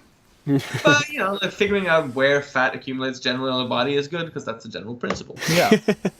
No, but I really like that approach, and I think that's something tangible that the listeners can sort of like grasp onto. Like, I think it's really good. Yeah, you definitely should at least. But you said that you had a video where you talked about, was it character creation or like how you sort of, what was the video you mentioned? Yes, it's a lecture I do like at workshops and stuff. Yeah. I essentially talk about how character creation goes hand in hand with world creation and how it's about. It's not about like, it's about avoiding the rule of cool and essentially establishing aesthetics based on internal logic of the world. So figuring out what the rules of the world is and then figuring out like why the things you design would be cool for that world. Like if I told you to design like a middle-aged mustached Italian plumber. Yeah. It's not the coolest concept in the world, but Mario is awesome, right? Yeah. But Mario isn't awesome because he's a 40-something Italian plumber. He's funny because he's Mario in the world of Mario where he eats mushrooms and gets large, right? So that's one type of world, and it's a very abstract, very weird setup world. And on the other hand, you have shit like, you know, Game of Thrones or The Witcher or stuff like that's sort of comparative reality. Yeah. Where it gets close enough to reality where the sort of the willingness of the audience to suspend their disbelief and just buy into your illusion is going to be very limited because they're going to expect a lot from the illusion. And so like the freedom you have to sort of like fuck this away that way is very limited. You can't throw in like a flower that gives you fire breathing abilities. It doesn't quite work. Yeah. My entire talk is about like making cohesive world designs and character designs and respecting the qualities of your world and always pushing for a larger amount of actual communication through design. That's what I think is important. And talk about the same. I take that as a general principle and then apply it specifically to armor design in another talk. And talk especially the same like. You break this down into a system and use of armor. How you understand like how to design armor on the requirements of the battlefield. You need to then understand the battlefield and then blah blah blah blah blah blah. Yeah. So one thing leads to another, pretty much. Like but where can people find this? By the way, is it classes that you have like when you do them live or? Yeah, I haven't recorded this though. I'm considered like it might be interesting to do, but I'll have to like sort of figure out how to do that well. Well, yeah. But I do them fairly regularly at like Schoolism appearances and other workshops. I have 2 more workshops this year, one in Colombia and one in Brazil. And then I don't know which ones I'm going to next year, but I'll probably do more then. I keep updating this talk so it doesn't like get too stagnant. But the principle tends to be the same. That's awesome, yeah. So anyone who has the chance to go to any Schoolism workshops or anywhere where you can find Evan, make sure you do. Because this is awesome stuff that I really think you should invest time in. Because we get a lot of questions like, oh, what should I study? What fundamentals should I focus on? Except all of them. Like in regards to what you sort of want to achieve, of course. Like not everyone has to design vehicles, you know. Like if that's not something you want to work with at all and you don't find it fun, maybe that isn't the path for you. Yeah, maybe that's not you. Yeah. Plus, Evan is a very handsome man, so just go look at him. Yeah, exactly. He has Norwegian Jesus. Oh, dude, they used to call me Jesus all the time when I had the long hair. Oh, jeebus. No, it's just when they see you, they're like, oh, Jesus. That was it. Ouch. That is a pencil drop. Yeah. Dude, that's what happens when you're friends with this asshole for like 30 plus years. Like, yes, takes the piss out of you. Yeah. That's what happens. I think that's like a mutual thing, you know. I've known you long enough to be able to insult you in all ways possible. Yes, very much. It's very sad. Like it's all love but no respect. Exactly. That's beautiful. Beautiful, man. Yeah. We're gonna have T-shirts with that on. The new Sketchbook Heroes slogan. Sketchbook Heroes slogan. All love, no respect. I love that. All right, so moving on. I think we're going to start wrapping up a little bit in a while. On the interview part, but let's do this. We're gonna take Evan into the tools part of the Sketchbook Hero. So super awesome thing. And then we have toolies. Yeah. Robert's favorite word. He ruined the word tool, bro. Yeah. You know what that's called, right? We call that guitarded. You get guitarded. That's our thing. Like that's how when we didn't have the intro song, we have like this 80s cartoon intro. And before we had that, because we sort of wanted to, like, if people don't remember the episodes on the podcast, they would at least remember the theme song that is like 80s inspired that we recorded here. And before we had that, we just did the guitarded thing where we just like went bananas and just did intros every time. So, yeah. Oh, you should license just like the Space Stallion intro. Dude, the Space Stallion. Brilliant fucking thing. I'm always so happy when I meet other people who've seen that. Like, it's one of the best come out of the animation workshop ever. Dude, it's so good. Space Stallions! Oh, dude. And... But I love all of them. Like, even when I think back, like, that's a tribute. But when I think about He-Man... Oh, man. He's, like, the gayest character ever. And I love that. Like, Like, what is it that he says? Like, fabulous secret powers were revealed to me when I held aloft my magic sword. You're like, what? Excuse me? Come again? What? What did you say, He-Man? Whoa, He-Man. HR? You probably helped a lot of people out of the closet, though. Yeah. So, like, thank you, He-Man. Yeah, He-Man is awesome. Like, all of those cartoons, like... But yeah, Henman. But yeah, back to tools.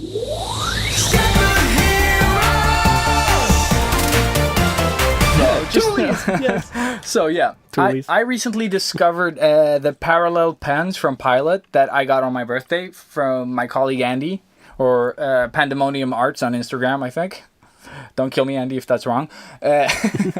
But he gave me those parallel pens, which were like calligraphy pens with the flat sort of nib, like metal. They looked really interesting. I haven't seen them. And I've started doing like, for real. they're really nice because they keep this sort of organic, like if you're drawing like vegetation and stuff, like it's hard to sort of just get stuck on the details. So you really like, you don't even have to like do a sketch. You just work with them. And if it's that organic, you get that really nice sort of like, you get texture and you get some really nice shapes, like sometimes intentional, sometimes unintentional.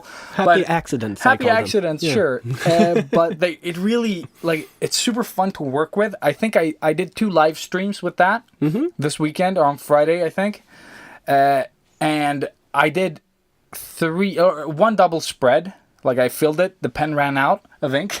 Nice. And I did a single page as well that I started off the demo, and then people came in at the end and were like, oh, please do another one. And then I did a double spread, and the pen ran. I was like, I'm going to try to fill this whole thing out. Nice. Like, and just do trees and stuff, and just like try to make a little forest scene.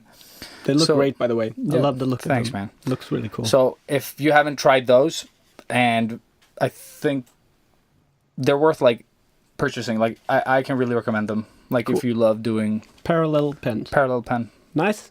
Yeah, I'm going to check them out. And Evan, we wanted to ask you, do you have any favorite like tools, traditional ones that you like a pen? It can be a ballpoint pen, it can be, like it doesn't really matter, just as long as you sort of like, Or a paper. anything, sketchbooks. We love that shit. I'm a huge moleskin slut. Like I still like I keep going away from them. Like I keep sometimes like people are really nice and they give me sketchbooks. Like if I go to a workshop or something. Ah, yeah. And so like I try to fill that out and then I come back to a moleskin. It's like, oh, the feeling of like opening. Like we actually got like moleskins from the Schoolism thing, and like I'm so looking forward to opening this and just like sniffing that new. But there used to be these pens called the SKB 1000s, which were these like really crappy Korean office pens, and James Jean started using them a lot for just sketching. And I saw, and I will admit that like the reason why I got it was because James Jean's been using them, and I love James Jean. But then you start getting into it, and you start like making it your own thing. And the thing is that it's a pen that behaves like a pencil.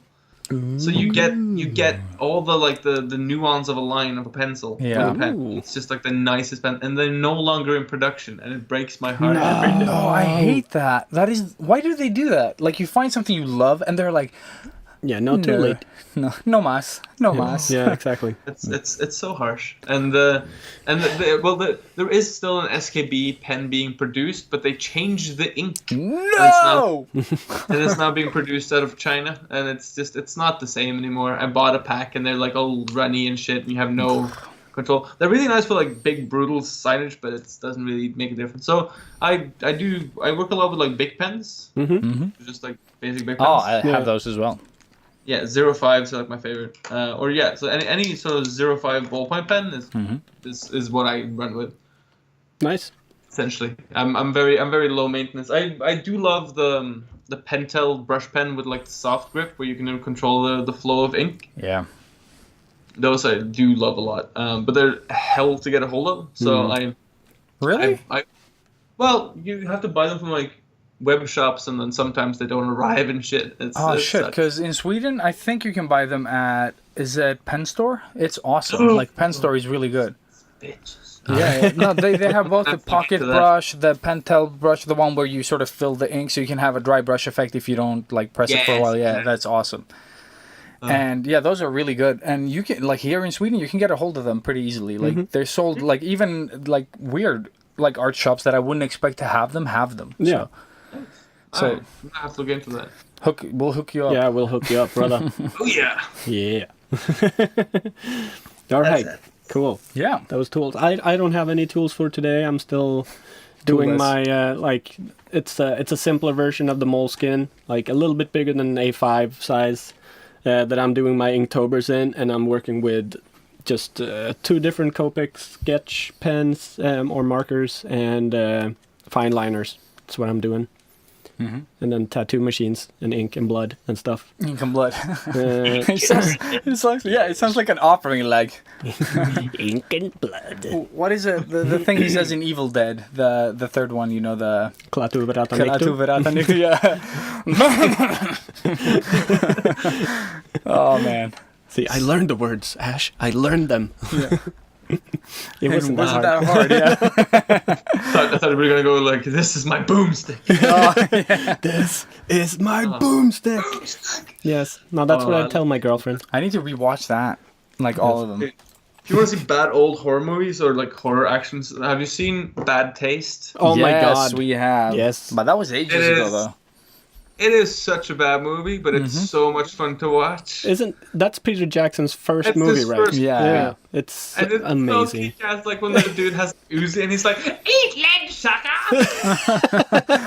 But have you seen the one that came after as well? Like Meet the Meet Feeble. the Feebles. Oh my Yeah, god. yeah, yeah. Oh, Yeah. Oh, dude. That's just a fucking acid trip, though. Yeah, Oh, it yeah. is. It is totally. It's Because insane. your buddy, was it Magnus Suterstam that brought it over to your place Yeah, I when think we so. were there? He was like, "Guys, we gotta watch this movie. It's with like, it's fucking out of this world. Like it's so insane. They're taking drugs yeah. and fucking and yeah, stuff. like puppets." And then we were just watching. How old were we? We were like, "What 10 the maybe? fuck?" I don't know.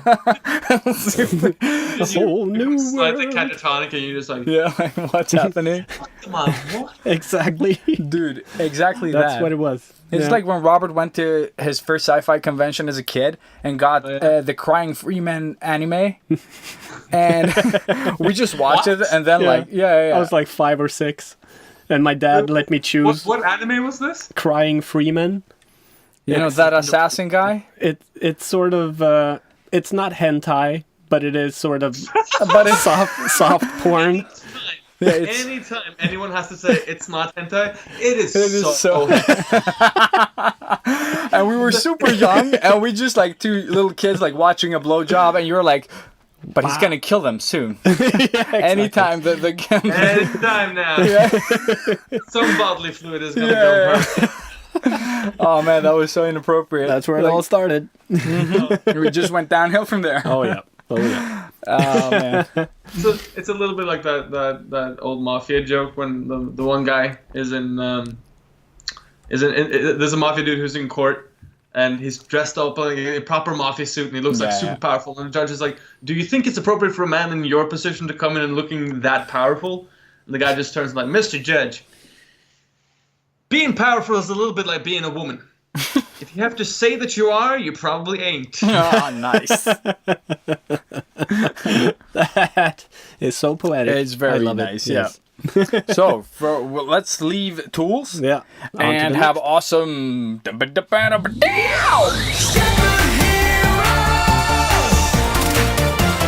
And we're back, and this time we're gonna talk Inspiration. and inspiration, stuff. retro Yeah, recommendations. recommendations. Yeah. Yeah. So this is the last sort of segment of our little show, where we talk about sort of.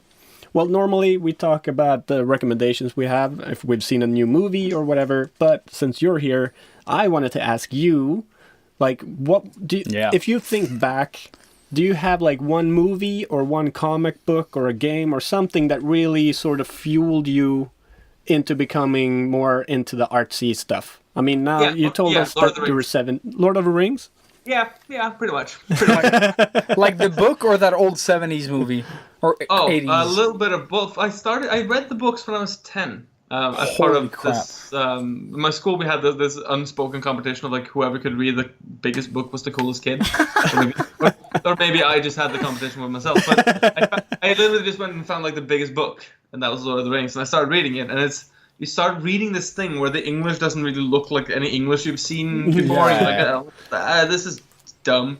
But then you're like, ooh, elves and dwarves and shit. And I knew that I'd read The Hobbit when I was little, so I knew the name of the guys. I started kept reading it, and so that became like my foray into like the ability to create absolutely fictional but thoroughly believable worlds. And then when the movies came out, that took that from like a loose sort of mental concept that I had in a relationship to one book, and then when I knew the movies were coming out, I went and queued out for tickets, like slept out to get tickets and shit. And you suddenly find yourself in this sort of social bubble with all of these other nerds, right? And like they don't have all the like we didn't have that many like other interests in common except for those books. And then you start like figuring out like, okay, so you can have a community on through like across other divides. Like there were people from like Hell's Angels there. There was like all kinds of like we had a couple of accountants, but everyone was just sitting out like around like a little bonfire and shit. So that was like my huge thing. That was my very defining moment. And also like in hindsight, going back and looking at the making of DVDs of those movies. Oh man, see, like, John Howe and Alan Lee, and like so good. They had figured it all out. Yeah. They had it all figured out, and then we wasted it as an industry. We threw it all away. Yeah. But I've heard a lot of people are really inspired by the Lord of the Rings. I was never into it. Dude, like, I tried hard, but I was read just like half the first book, but it was just like I can't read. I fucking hate it, you know. So yeah, it just stopped me. I've tried the audiobooks too, but I've never found like a speaker that is very enticing, you know. It's always this, and then Bilbo It's like did with this. Game of Thrones. Like I don't think I would have ever gotten through more than one. Like the first time I read the Game of Thrones books or the Song of Ice and Fire, I read them personally, and then after that I've listened to them as audiobooks. And if it wasn't for Roy Dotrice, who it broke my heart to hear he died yesterday. What? So sad. No. Yeah. Not George R. R. Martin, but Roy. no, Yeah. the guy that reads. No, But, yeah, it was we super are into audiobooks, so. That's awesome. All right, so Roy Dotrice is a fantastic narrator. Though I will say it's a little creepy to listen to like the sex scenes in the Song of Ice and Fire books read out 80-something man. But apart from that, like it's fantastic. So yeah, I totally agree. Like a good narrator can sell a book like nothing else. Oh yeah. Like listening to Harry Potter read by Stephen Fry is fucking magical. Yes. Actually, have you read The Dark Tower? Stephen King. Stephen I King's? have not. But I was gonna say like. No, I haven't. But I was gonna say like if you find Lord of the Rings a little heavy, but you like fantasy, I would suggest trying Terry Pratchett. Oh, yeah, Because Terry it's- Pratchett is really good. I've never tried it actually, or him. Get or, it, man. Haven't tried him? Yes. It's like Douglas Adams, but for fantasy. If you read like Hitchhiker's Guide and shit like that. Okay, Yeah, cool. I have. Nice. Yeah. Because, look, oh man, the narrator is so important. I think The Dark Tower has like a really good. I think I think there's two versions. One where I don't remember his name. God damn it! But he has that really raspy sort of voice. But then when he goes over and does this other character, that's Eddie, like a guy from like Chicago, and he has that, you know, like, what the hell you doing? You're friggin' scuzz? You know, and he really just like goes from that burly, like dark baritone to that. Yeah. And then there's this third character with split personalities, and he does her. Perfect. And he's like fucking honky, and just does it, and he just jumps between these voices, sort of like, and it's so good. And you're like, I totally see this lady. Yeah. That has the split personalities. I see Eddie, Even the little kid. Even the kid. Yeah. Like, they're all so good. Like, you know, and then there are other books that the books are really good, but They the changed- reader's just yeah. garbage. They Or changed the narrator for the later ones. I've Dude. only listened to the first two, so I've only heard him. Okay, no, So I haven't heard they the never, other one. no, they don't change him. Like, he goes through all the books. Oh, okay. He's all the books. No, I thought you said No, that that's they changed. Skullduggery Pleasant Ah, that I yes. tried out. They Yeah. like they build up like Skullduggery Pleasant is like a young adult book, Yeah. just super simple about the Skull Detective. It's fucking awesome. But it is funny. Like they build I up this love character. Like, sure, it's for young adults, but it's sort of they build up the character pretty nicely. I'm a young and adult. Then no, but there's like a timing to the way he reads the Ish. books, and then on is it the third book or something? They change him because he didn't like I don't know they didn't want to pay him or something. and they take in this other guy that changes the tempo and flow of Skullduggery, the Skull Detective, and that ruins everything. I actually think, well, the guy who reads the Skullduggery books, he's an actor, and I've forgotten his name now, but Yeah, he's I in don't an remember. episode of Black Mirror, if you've seen the show. I have not. It's on my- Amazing. Fucking mind-blowing shit. But he, like, and I've seen this actor in many times, and then all of a sudden he's talking, and it's like, that's Skullduggery Pleasant! Oh my god! That is cool. That is cool. Yeah. So maybe he got like a bigger acting deal or whatever. But yeah, no, Skullduggery Pleasant, awesome. Like light reading. Yeah, you'll love it, dude. And I wanted to ask if you've seen the new Blade Runner, sort of. I have. I was gonna bring that up. Yeah, that's awesome. We both saw it yesterday. impressed. It is such a good movie. Yeah. And the not to spoil for anybody. No, but let's the not. plot- Yeah. The sudden plot twist when they're just like, Yes. you wanted to be the hero, didn't Yeah. you? Yeah, exactly. Oh, Be the hero. And then right after that, they have the revelation about that AI thing. I know. yeah. They're like, she tells you all that you want to hear, and you're like, Oh my god. mother! Oh shit! That was total hoodwinking. Like that was so brilliant because I was sitting there up until that moment going like, oh no, they're doing the Jesus story. Yeah, That's yeah. kinda- And then there's literally just the director like turning around and you go like, haha! I knew it. Suckers. I love that. I went and saw it with Justin Gobyfields when he was here, and it was Oh, just I we knew were that. both sitting there afterwards. We had to go to a bar and get a beer because we were just like, Holy fuck. that was damn. Let's go back in. Yeah, we man. said that like if it wasn't for the fact that we finished at like 2 a.m. Yeah. we were like, I wish there was another showing. I'd go and see that again. Nice. You know what I really enjoyed as well was the sort of like, I was super scared when I saw the trailer and I was like, is this an action movie? They really paced it well though. They paced it well. They really like, they had the action, but then they sort of like pulled it back again, like a really nice balance. Because I was really afraid, because if you've seen the original, anytime like around like recently, that movie is so slow in like how they build everything up, and sort of like it's very visual. It's and not a an lot- action movie. No, at it all, isn't. But you I know? mean, like, It's more I didn't a expect it like space drama-ish type because on Earth. Yeah, but nowadays usually they take away a lot of the sort of like the travel or like, you know, the mundane scenes that sort of tie together the timeline of the character being in place A to B or something. Yeah. So everything is so fast nowadays. And then I watched Blade Runner and The Usual Suspects pretty much on the same like week. Man. And they're both, you know, like the pacing is so much slower and they're building it up. So when you get those like revelations and stuff, they're so, you know, like, Yeah. They're not Boom. afraid to drag it out. you know? yeah. Just Like this is one of those things where I'm like, I'm so happy that they did it well, but then I turn around like, I'm excited for a movie that did the lowest common denominator, like the bare minimum. Like everyone should be doing that shit. exactly. Like, can you imagine how much better Guardians of the Galaxy would have been if Right. during the boss battles you actually gave a shit? yeah. Or like the newest Harry Potter movie, or like even Rogue One, which I thought was a good movie, but But it's at still the end when so when stressed. the bomb was going off, I was sitting there going like, it's nice that they're actually killing off their own protagonist. That's Yeah. cool, but I don't actually care. Like I No. don't Yeah, feel that was the lost. problem for me as well. Exactly. Like, didn't give a shit. Like, I enjoyed it the first time. I enjoyed it a little less on the second one, but it was still like it was a good movie. Yeah. I just didn't care about them. That was my problem. My biggest problem. Like, I cared about Kesso or K2SO. K2SO, yeah, but I call him Kesso because it's a Kesso cheese. product. Yeah, Kesso. Because that was a cool, both a cool character, but also it expanded sort of the inner logic of the Star Wars world, because it was literally like a droid with like a crisis of personality. Yes. But then it out of him being sarcastic, like that was great. I thought that was funny. So good, yeah, balanced as well. Like, I run into the same problem now with like trying to play through The Witcher, like 3.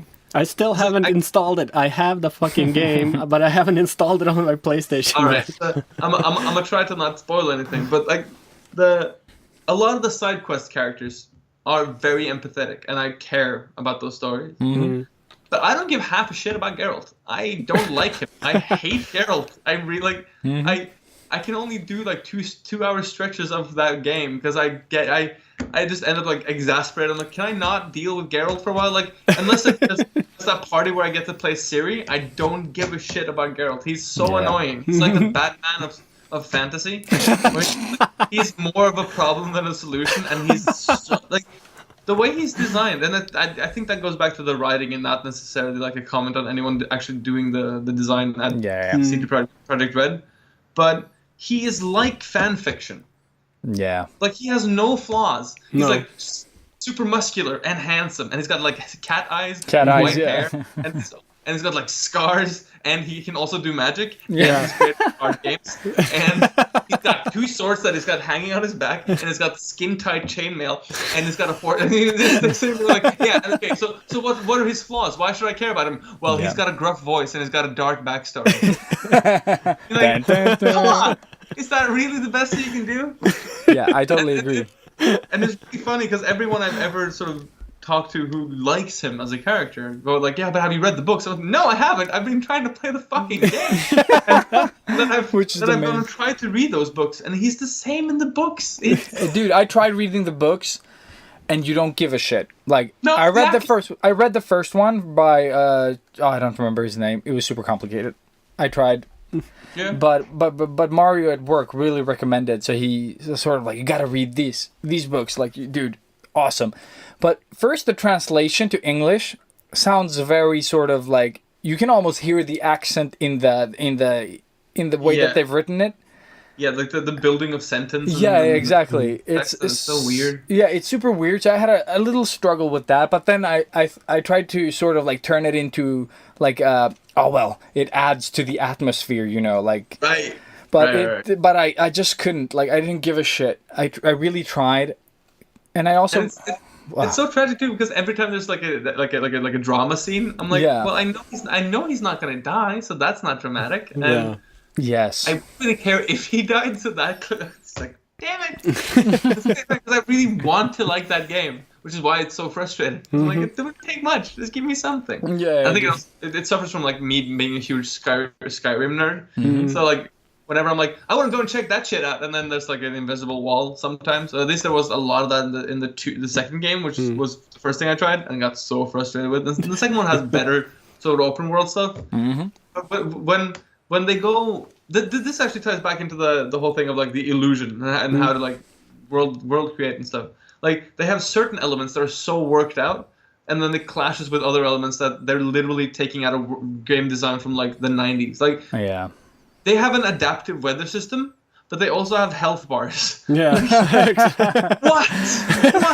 And why do I still have to deal with skill trees? Like, this is not Dungeons and Dragons Module 1, right? Yeah, like, why do I have to go through and select things? Like, why isn't that adapted to the way I play the game? Why don't you make it part of my game experience? Yeah, man. Why do I have to click a button? I hate that shit so Amen. much. Amen.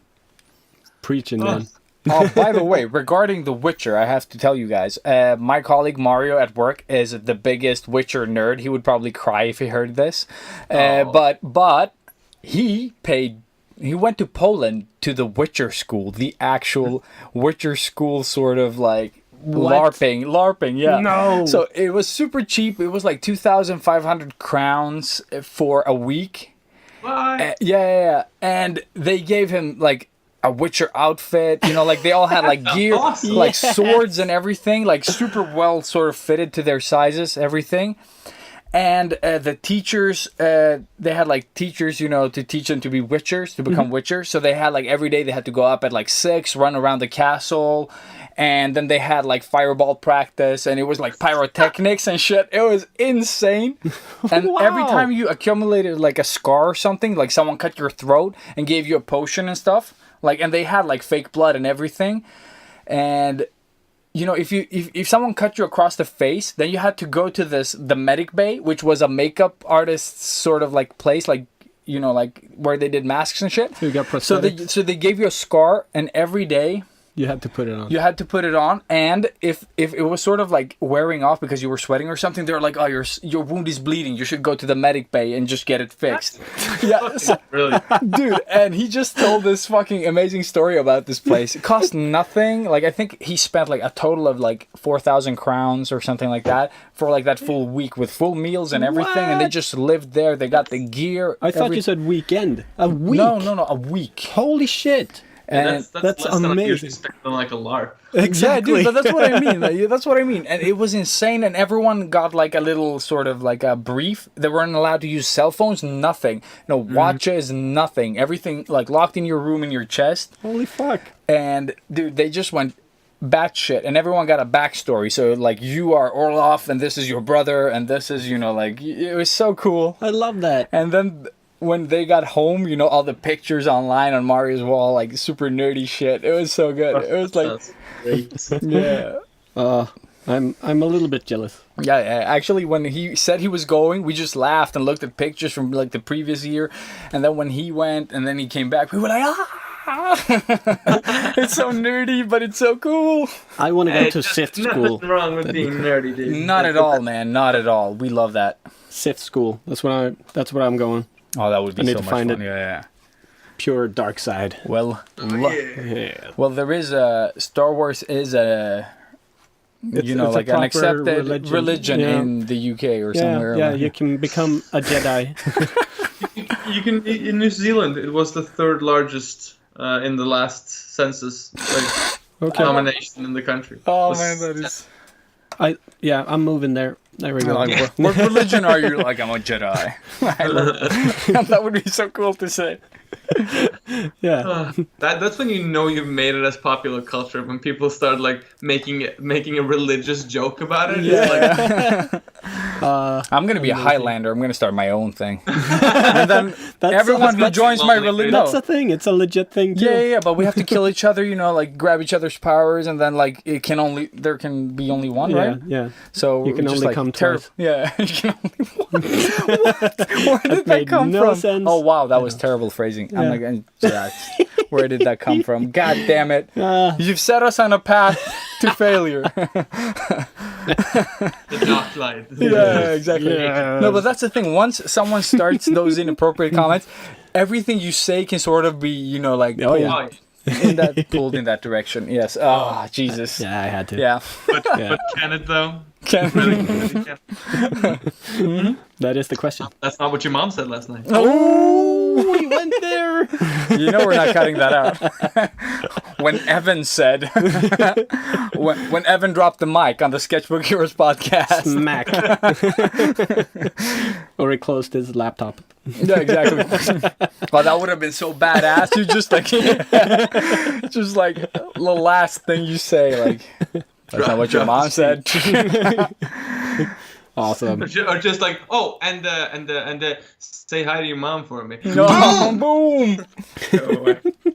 So, Robert, any closing things before we sort of take it off the air? No. I appreciate all you people. Yeah. Peace I to appreciate people too. Yeah. Do you want to do any shout outs, anything? Where can people find you? Where can they find your stuff, your books? Oh, yeah, the book. Well, I'm on Facebook under my own name, and then I'm on Instagram, I think, under my own name, and that's it's under Mischievous Little Elf. But if you search for my name on the Googles, you usually find me. It is your name. Yes. Yes. It is indeed your name. And I just friended you on the Facebook. So Ew. please accept me.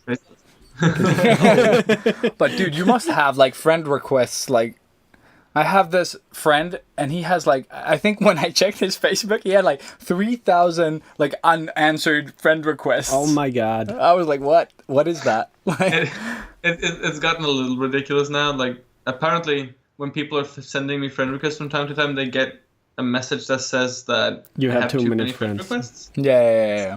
Stop it's a stop bit being so flawed system. famous. I got that actually when I met you at THU, like 2016, I think it was. Yeah. Then when I sent you a friend request, I got that message. It was like, "Hey, bro, fuck you." Yeah, exactly. Friendly- yeah, exactly. Just get that like prompt. Like, Start jumping in like Rick and Morty areas like, fuck you, no, fuck me. Oh Nice. man. Oh man, I haven't started on the 3rd season yet. What? Is it done? Yeah, it's done. It's It's done. Oh, then I'm gonna You got watch it on yeah. Netflix. Binge Oh, it. dude, then I'm gonna binge it. Yeah, I was waiting to binge it. I hate watching and waiting. That's the worst thing I know. Dude. I'm one of the few people that isn't to get loved up and up. the last. Like, a lot of people didn't like the last episode. What? I fucking loved it. Like, Ah, bah, bah, bah, bah. oh man. Like there was some like 3 seasons, and there's still not one episode that I haven't liked. Where like, Thank or you. afterwards I Like, haven't I'm liked. getting too excited Jesus, here. That Yeah. was great. Like, yeah, every fucking episode, and it just keep raising the bar every fucking time. Gets more and more ridiculous, but still more like smart. It's Yeah. so You brilliant. can always come back to it too, and then like the more if you give it like thorough watch throughs, Yeah, you like yeah. find more and more little things. I That's think what I I've love about rewatched it, it, yeah, maybe 10 times now. Like, I just keep, it's my go-to thing. Like, every time I don't know what to watch, boop, Rick and Morty. Rick and Morty if you is like really Morty nice. though, you should check. Have you checked out Community? Community, Yes, the yes, old- yes. Yeah, that's great too. That Like, is Oh, I love it's, Community. it's the same kind of like stupid depth. Like there's a whole. Have you seen like the storyline about Abed like delivering the baby? No, I've missed that No, one. I think I It's in the background. Like it never addressed and never like pointed out. But, like throughout season 4, I think it's all going on in the background. Like every episode, he helps her. Like he figures out that she's pregnant, and then da da da, and then, like afterwards you see it sounds like so in the background, familiar. all of it happening. You just pay attention. It's ridiculous. Like that's the kind But of shit that's Dan Harmon fucking does. Dan Harmon, thing. man. He's a fucking genius, that guy. Him and Justin Roiland, man. Yeah. Have you seen the VR games that Justin Roiland been making? No? no. What? Links. So stupid but fantastic. There's a whole thing where you come into a world and everything there is in the world is just a little dude who sticks out of a tree, and he's like, hey you, fuck you, get out of here, get out of here. Nice. Just makes you uncomfortable until you do the wrong thing and then you have to screw it up. What was it called? I can't remember. Oh, okay, Just, well. just search Justin Roiland and then Yeah. VR and you'll find it. Oh, Is he And making the it's voices the too? greatest thing. Oh, man. I didn't know he did both voices. That was yeah. that was a real, like, I just found that out maybe a week ago. It's the craziest thing, And I right? was like, holy shit, he's doing it like on the live performance things when he's doing a full like full conversation between the two. dude, yeah, that flawlessly. is but that is It insane. blew my mind. But it's like seeing Seth MacFarlane just do voices. Oh, yeah. It's Same insane thing. how he sort Yeah. of switches. Like it's so fucking it feels cool. like it's oh man. And then have you heard Mark Hamill do the Joker live? Or Oh, like yeah, not yeah. live, but you know, like it still gives me goosebumps. Mm-hmm. Like when I hear him do like a dialogue or like a monologue from anything Joker related. Oh dude. just Have you hearing seen him the talk. Comic Con panel when they had a bunch of voiceover artists do the script of Star Wars, but in the voices of their cartoon characters? What? No. That is like they had shit tons of guys from like Cartoon Network and Yeah, stuff. yeah. People who do like the Powerpuff Girls and stuff. I can do that. It's seriously one of the funniest things I've ever seen. Okay, link that thing. Yeah, Send that it. I Send need it. to See if I see. can find You it. need Yeah, to, dude, yeah. because that is brilliant. Yeah. And Oh my God. man, that is another dream I have. I've recorded an '80s intro, but I want to do voiceovers for something. Like that is so cool. Well, you are the man with the 10 voices. Yeah, with all the 10 voices. No, but man, I need to do voiceovers for a cartoon or something because that shit looks so much fun. Dude, you look like a cartoon. No, but just like no, but when you listen to like the old Thundercats bloopers, Oh, yeah. and it's like it's from Wily Kid and Cat, and like what the fuck am I saying? You know, like when he loses his thing. What's the line? What's the line? It's a blasted samoflang, and you're like, and he doesn't even know what the fuck is a sound? Yeah, exactly, and then he does. I don't listen to anything like that. I'm just expecting them to go full Bill O'Reilly and Oh, just shit, go like, yeah. fuck it, we'll do it live! do it live! But and he also does the sort of the classic like thunder, and then like he starts goes coughing. too- He goes too high, and like really, It's so it's so good. It's so genuine, like little out. And then you see them like what they really look like, because for me they all look like Buff Lion-O and Panther and shit. And then you see like it's this like little chubby guy, you know, like American, and it's like wow, that sort of like was not what I was expecting because of that. Like, it's when Wily Kid and Cat are pretending. The best thing is to see the guy who does the voice of Jake the dog from Adventure Time. Because he kind of looks like Jake the dog from Adventure Time. Oh, that is so cool. That is so cool. Oh, it's the funniest thing. Like, that guy is one of my favorite voice actors. He's got, like, his DiMaggio or something. Steve DiMaggio. Yeah. He does. Doesn't he do stuff for Simpsons as well? I think he does. Yeah, he used to do. Yeah. It's like a ton of different things. But it's, I love it. Oh, yeah. Now that you mention it, yeah, that's right. Now I got his face in my head. Yeah, exactly. Yeah, he looks like the dog. Especially when he grows a mustache. Oh, yeah. So good. Oh, man. Yeah, I've got a girlfriend waiting, so yeah, maybe we should wrap this up. Yeah, thanks everyone for tuning in. You know where to find us. Rate us, love us, share us, whatever you want to do with it. If you're not following Evan, obviously go. That is, I think, the biggest. And we sort of said that we were going to have a giveaway, and we will. We will buy a couple of books from Evan, and we will have a sort of giveaway. Yes. For you guys. So we will make that happen. You needs it. We needs it. I also subscribe to your Facebook just so I don't miss that whole thing that you mentioned. I'm gonna get better at the whole internet hyping. So because I met a frustrating amount of people who were like, "What? The Kickstarter's over?" And I'm That's exactly me. Yeah, that was going on for like 50 days, dude. Yeah. No, my buddy at work, he was like, "Dude, I got the book," and I'm like, "What book?" He was like, "Evan, man, it ended last night." I'm like, "What? When did what?" God damn it. Son of a bitch. And Loish had her as well. Like, I totally just got in at the end. I was like, 3 hours left. I was like, so late on every single one. Like, when you do a lot of work, you just lose the whole social media, thing. Oh. Or if you smoke weed. Yeah, I know what you mean. Yeah. So, yeah. Evan, huge thanks for joining us, man. Thank you so much, dude. It's been awesome. And we've been running for... Thanks 2 for having hours. me. This was awesome. Yeah, thank you. And we'd love to have you back at a later date when you release the second book. Fuck yeah. Yeah, that'd be awesome. How long are you staying in Denmark for? I'm not sure. I'll probably be here for I'll probably be moving back to Norway sometime next year. But until then, I'm here. Sweet. I'll let you know if I'm ever in town.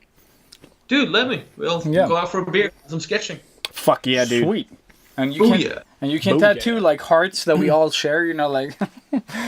Let's not get carried away here. Okay. Okay, Hearts were so 215.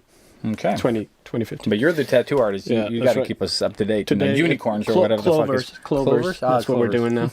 Yeah. Whatever's hot. Whatever's hot. Yeah. Whatever's hot when we meet. Little butterfly just over your ass. Oh, that would be so good. Dude, I'm still waiting to do one of those. Like, seriously. I need to. haven't? I need to. You're not a real tattoo artist until you've anybody done a that wants tribal and a butterfly on someone's butt. To any Or a guy butt. that wants one of those, I'm doing it for free. No. I'm gonna hook you up. I'm gonna hook you Here up. first, people. Yeah. All right. With that said, man, thanks again. Thanks again. Love you loads. You're fucking awesome. Awesome, man. Yeah. And don't cut your hair. Never cut your hair. And Let it grow. Let it grow. Let it grow. Can we top that? Can we top that as an end, like No, an no. outro? We've got to cut it right Cut there. it. Ah, Yeah. there you go. There That you was a dad joke. Yeah, so bad. So bad. The puns are seeping in. You gotta get it. Run, people, run! Go, run. Okay. Run. Yeah. So One curse each and we're out. yeah. I will say cunt face whore. That's That was three. the That's worst. three. That's a three for Yeah. Yeah, that's three. You got to say so many. Sorry. I don't know. I have nothing. You're just like, oh. I just wanted to go big, Go big or go home. Yeah. I'll go with an Icelandic phrase I learned when I went there a bunch of years ago. Which is, if I remember correctly, it's "Fuchalduláðir du bálufjæs." That's sort of what I said. Fuck you, zit face. Oh, nice. Sit face. Oh my god. Yeah, that's the last thing. Just you saying that, I'm not even going to take the zit face part. I'm just going to have you say that and we're out. Awesome! Woo! See you guys next week. Awesome. Thank you, Evan. Thanks, buddy. Cheers to having me Awesome, on, man. guys. Take care. Yeah, you guys too. Sleep Good. tight. Bye.